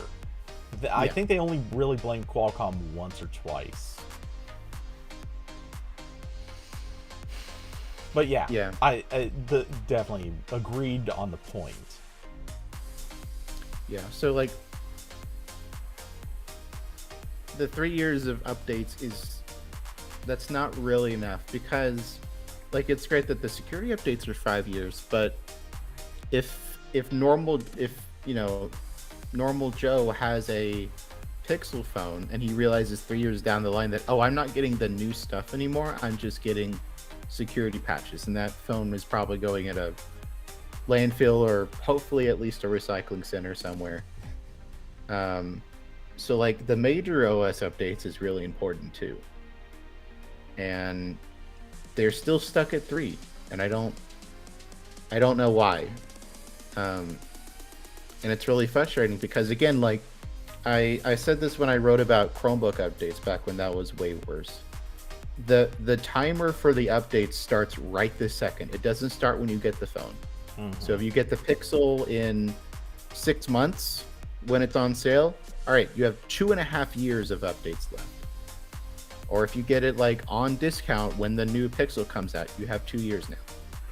Or if you buy the phone and you want to resell it, and someone's like checking to make sure what they want to buy on Swappa is a good deal, they're probably going to notice that, oh, this phone has another year of updates left, and that's it. So like it's bad for the environment and it's bad for you because it decreases the value of what you have pretty significantly. Like this is also why iPhones retain their value so well, because they update them for like 6 or 7 years. It's the Honda equation. Everyone always used to say Hondas were great cars to buy for long term because they held their resale value, because they were easier to repair and manage. They actually had parts that were accessible. They were, while yes, in some ways overpriced, they also had a lot of advantages just in the fact that they were pretty well maintained and sustainable cars. Yeah. It's like the updates thing is really frustrating, and then what's maybe more frustrating because it's new. Like the 3 years update that's been there for years, like that's not great, but it's not like them actively making something worse. But what they did actively make worse is the Pixel Watch, where like, okay, so there's a bunch of like things you can do with hardware to be more environmentally conscious, right? You can make the phone more repairable, which Google has done a little bit. iFixit was really happy with the Pixel 6. They haven't got a Pixel 7 as far as I know. But they said like it's a lot more repairable. It's obviously more repairable than Apple because they make fixing iPhones a living hell still. Yeah. Well, some things are never going to change. Yeah. So, you can make the hardware more repairable, and also you can use as many industry standards as possible. Like this is why the European Union wants every single phone in Europe to use USB-C. Because when you make something that's for one product and you're done with that product, you're probably tossing everything that only works with that. So that's why like we're supposed to all be using USB Type-C now, because if I buy a charger for my phone and I go buy a different phone that's not an iPhone, I can still use all my cords and shit. But the Pixel Watch, for as we said, no reason, doesn't use open standard bands that you could potentially reuse with other watches. It's for one watch. There might not even be another Pixel Watch, we don't know. And again, they said during the event like, oh, we make it with recycled yarn, whatever, but like still you can't. I don't want to hear you say that, and then I have to sit through you're saying like, oh, we're so environmentally conscious. But we'll make watch bands that work with one watch, and but we'll make it with some recycled materials to shut you up. Yeah. And like you said, it's got the proprietary charger on top of that. And like, just all of that together is immensely frustrating, because like I really, it's really grating to hear the corporate responsibility spiel every single time there's a tech event. And like, I don't know. I'm trying, like, I'm mad about this, but like, also I don't want to be that person that's like, if you're not going 100% of the way, then there's no point in you. Because like, I hear that argument all the time, especially with electric cars. Like, well, first of all, I would like if we just didn't have as much of a reliance on cars in this country, but that's not happening.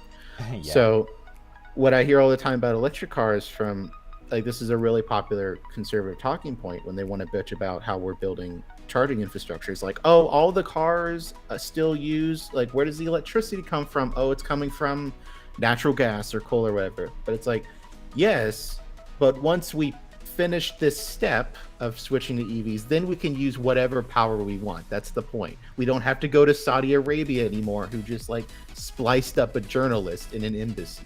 Like, we don't have to do that anymore, or at least not as much. So like I don't want to be like, this should be like 100% perfect. Like, I mean, obviously it should, but I'm not gonna like,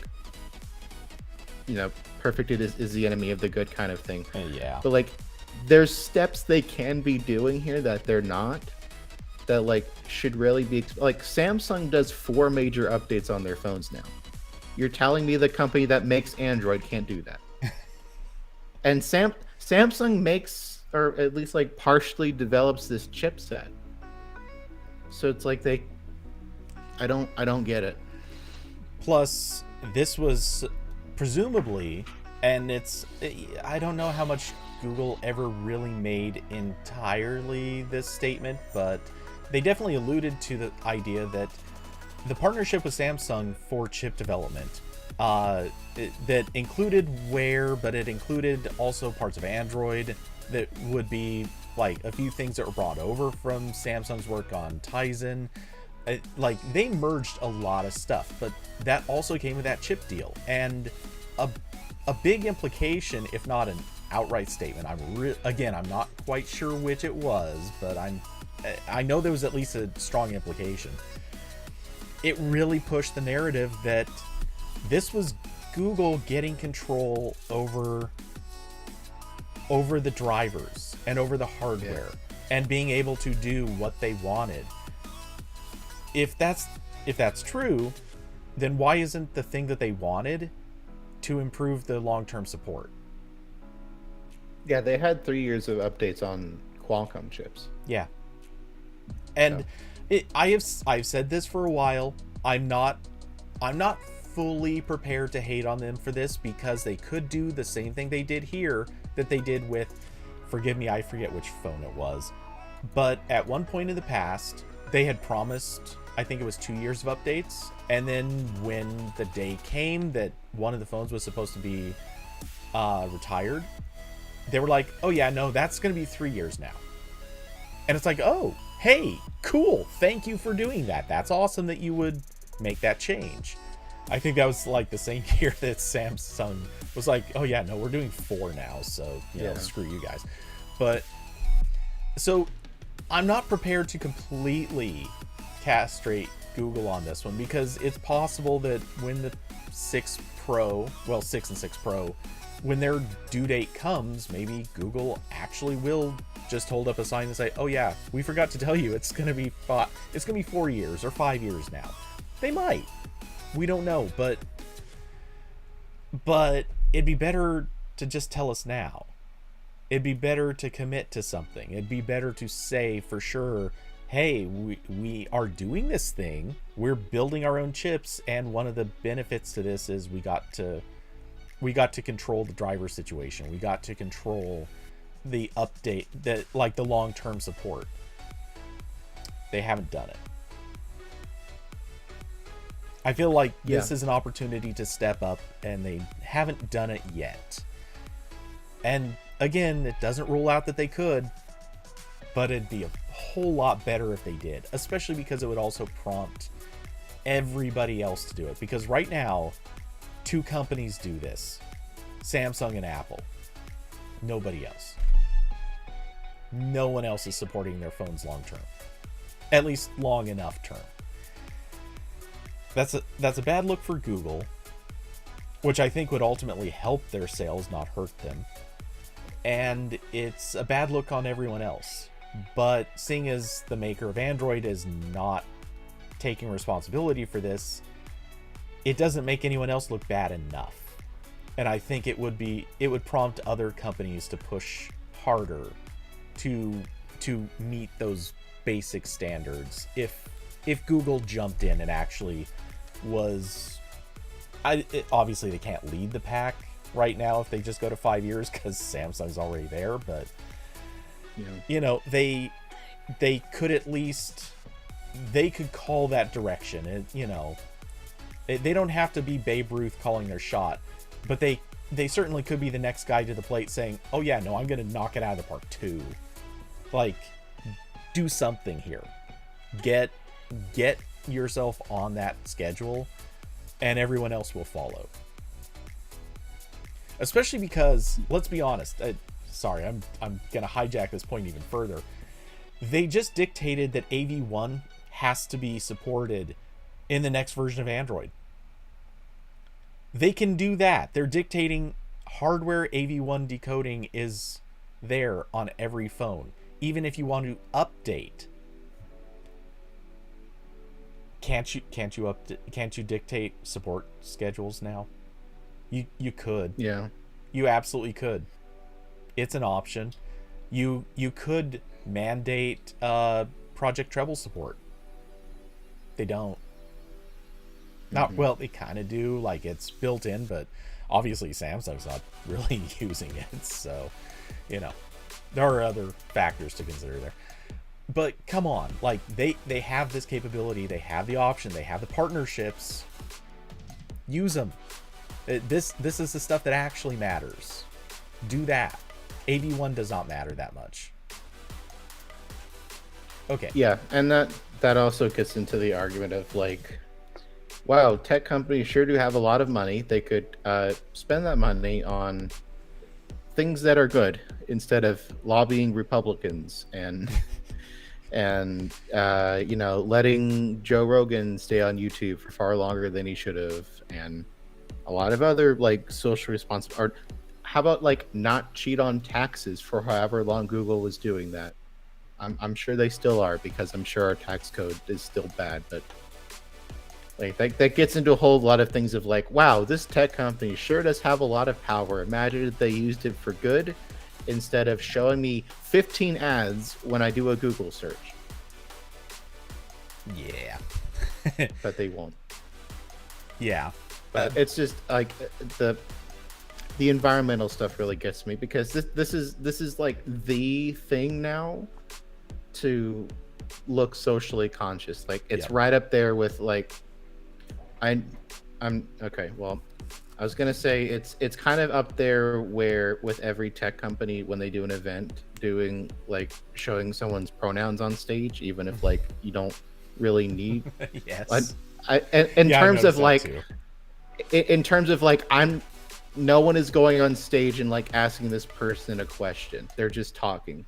But like that at least is like, okay, like if someone's writing about them, okay, that's fine. But like it's the environmental stuff is a especially easy thing to do this with, to like appear more good than you are, especially when a lot of companies do the easy route of like, oh, we're just buying carbon offsets, which do nothing. Like like that's almost entirely horseshit.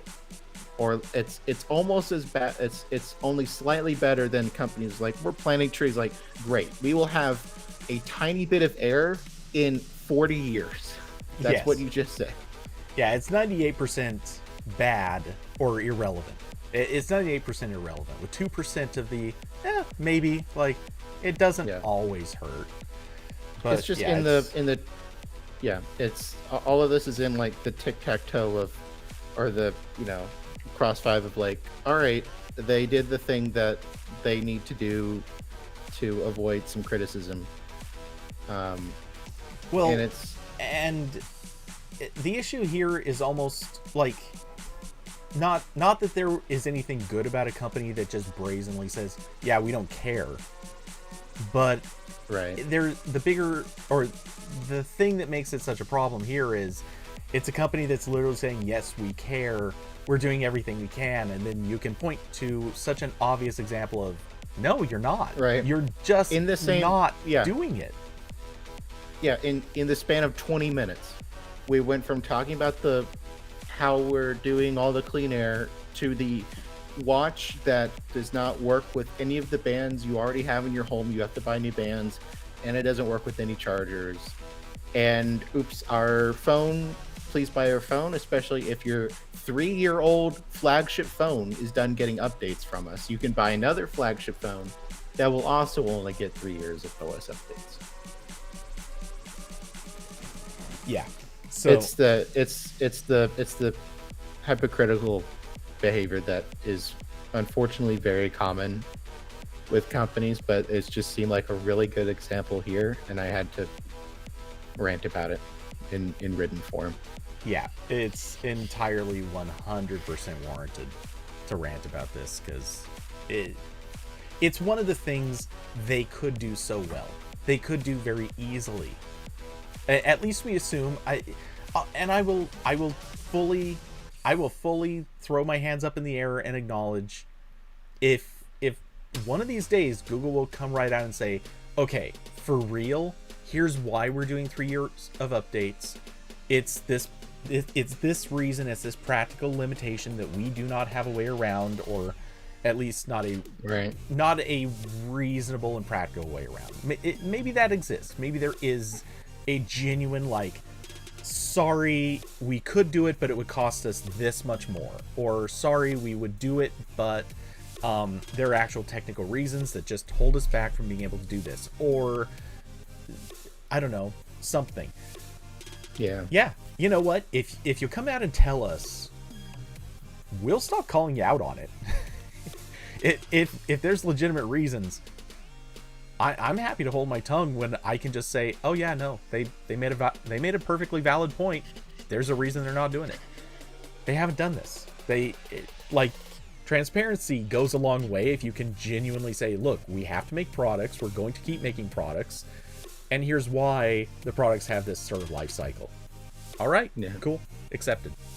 But if you can't do that for me, if you won't stand there and give us that background, all we can do is say, why the hell aren't you doing it? And so far, I think we're pretty justified in asking, why the hell aren't you doing it? Yeah, especially when I'm rewinding this presentation and I see 5 years of updates 15 times and not a single time what most people would consider an update, how long that lasts. Like, okay, guys.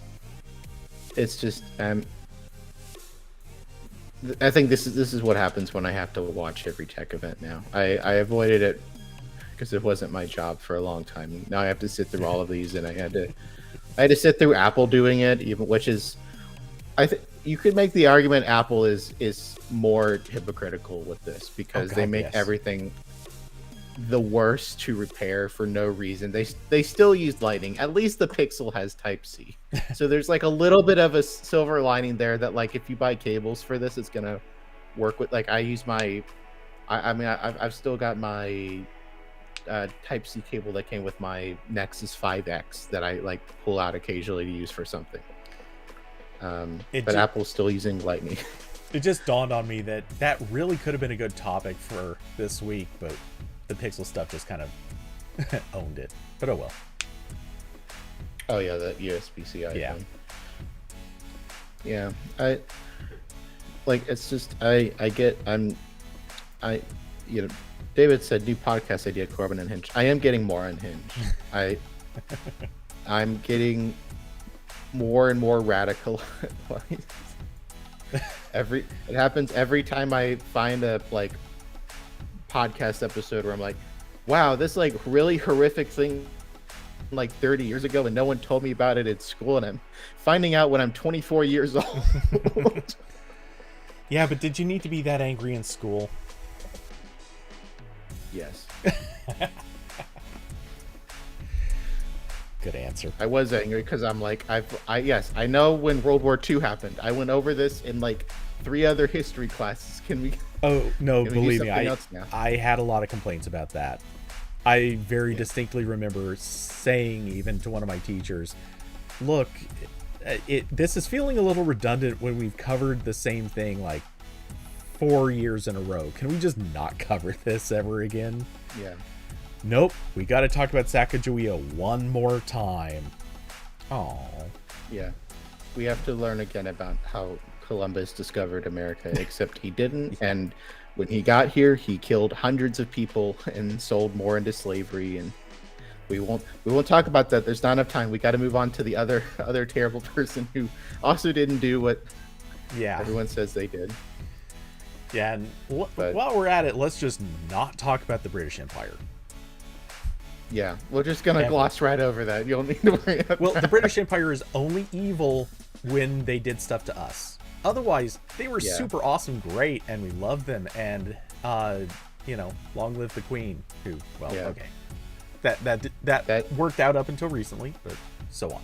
That is absolutely like the thing that I keep going back to whenever I'm like on a Wikipedia hole or again like listening to another like really great history podcast or documentary or something where I'm like, holy shit, the British did a lot. they fucked everything up. They really did. Like literally every conflict is their fault. Okay, except the ones we did. Well, and there's plenty that were inside of Asia. Yeah. That they had their own full history and background that they're responsible for, but most of that stuff really stayed there and didn't affect the rest of the world. So yeah, so that like it ties back into the thing where I'm like, okay, now I see that everything is fake and made up. And when every single company is like, look guys, we're so good for the environment, you're like, okay, what does that mean? Like when you say carbon neutral, what does that mean though? Can you explain this to me? I am actually going to take a slightly stronger shot at Apple for this, because with Google, one of the practical realities is, while we don't really know how many units they've shipped, the rumors have put the 6 somewhere in the 4 to 5 million unit territory, and at least according to a Bloomberg, I think it was Bloomberg, according to somebody, they're aiming to sell supposedly 8 million units of Pixel 7, which, okay, I think that is wildly optimistic, but sure. Point being, supposedly they were going to double it. Anyway, Apple sells how many times that?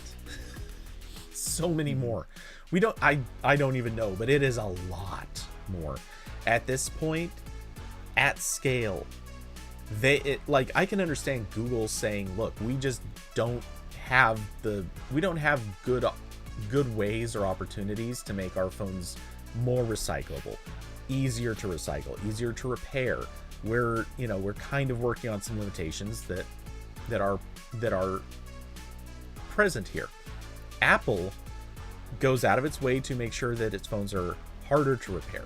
Apple has gone out of its way to make the phones less recyclable. They claim that they're more recyclable, but iFixit would beg to differ.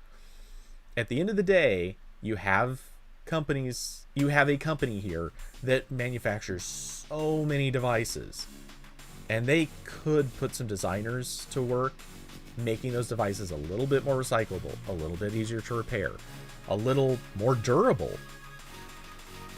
They don't. Yeah. Or maybe they have, but they certainly could do better. People experts have sat out there pointing out how they could do better. So maybe they could. By the way, Samsung, you too. Yeah. Neither one of you are innocent here.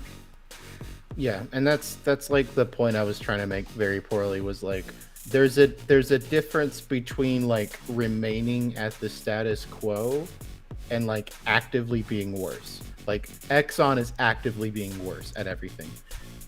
Apple like making their repair kit a giant like $1,000 machine you have to rent, and like making you call in to a repair person to activate a display that is really actively making it worse. Google usually doesn't do that. They're just making a phone like everyone else makes a phone, and like sometimes doing better. Again, like iFixit said the Pixel 6 was better, and then they do a completely boneheaded thing like the Pixel Watch, or they're like remaining at the status quo with the updates to the point where now other companies are ahead, and obviously Apple's been ahead of there for forever. So it's a different thing where I'm not like, wow, Google completely fucked up, they're completely lying about everything, they're full of shit. But it's like they could, it's just like completely different realities where they're like, all right, here's our phone, it's made with recycled materials and we care about the earth. Oh, but you have to throw this in the trash after 18 months. Like it's that kind of thing that really annoys me, where it's like, are you like, and I guess that speaks to Google's larger company problems where the left hand doesn't know what the right hand's doing. Well, with Google, the thing that we're largely criticizing is, here's a thing they could fix with software. Just release bits. Yeah. That's it. All you have to do is release digital bits and nothing more. Yeah. And like they have to pay engineers, but they're already paying engineers to like switch all of their factories to, wind farms or whatever. Yeah. But their problem, we're not asking them to solve it with people changing how the phones are made, which would be nice too. Always something. Yeah. But yeah, we're asking for a software fix. And it's a software fix that by and large it appears is within their reach. So it's a thing that we know that they can accomplish. I would say eventually there will come a time where hardware changes would also be pretty desirable, but we'll get there. Let's see the software get fixed first. And in all practical terms, Samsung has done it. If Samsung can do it, why hasn't Google? Yeah. It's really just going to keep coming back to, there's so many easy examples of why Google can do this. Yeah, and like even that is like a cope, because if the real comparison is like other phones, and in that degree Apple is way better. But like we are like lowering the playing field. Like, can you at least try? That's what we're asking. Come on, guys, please. Yeah. So now that Pixel Day has been basically just a bag on Google day. Oh man, I feel bad because they announced good products. Well, okay, maybe not the watch. Now that we've reviewed the watch, holy crap, it's actually kind of bad. Yeah, but toss it out. Yeah, still, hey, cheers, they released a pretty good phone, at least. And they might release a good tablet someday. Maybe. Let's hope. But yeah, do better. That's I think been kind of the overall thrust of this RambleCast is do better. But with that, I have a hard out in 5 minutes, so I'm gonna outro right now. Corbin, would you like to plug anything or have any ending thoughts? Down with capitalism. Especially because my car is making weird issues, and once again I'm frustrated that we can't just have things that are better than cars here. And also listen to Tech Tales, techtalesshow.com. there's going to be a special movie episode sometime soon, and then I have a lot more Internet Explorer episodes to do with Cody. That's my plans for the immediate future. Because we're only we're only up to like 1999, Cody. We've got a lot of Internet Explorer to go. Yes, we do. Oh god, it's so much to do. Yeah. And one of these days we'll do some more movie stuff, and yeah, and I'll jump in on a couple of these. All right. Well, and as usual, thank you to everyone for coming by, hanging out, being part of the conversation, chatting with us, keeping us rambling and babbling about all kinds of things. Credit to Corbin for sticking around longer than I even suggested he should. I thought we were going to end literally half an hour ago. But hey. I'm going to crash really hard in like 15 minutes. So I would, but I have the event to go to. Anyway, so thanks to everyone for coming by. If you don't already, feel free to support the show. There are links down below to Cash App, Patreon, and Streamlabs. And for those who do support through Patreon or other means, thank you so much. It is appreciated. It does help out. And with that, this weekend, I think I'm good for game streaming. I will check the weather later and get back to you. But with that, thanks to everyone for coming by, and I'll catch you in the next one. Good night, everybody.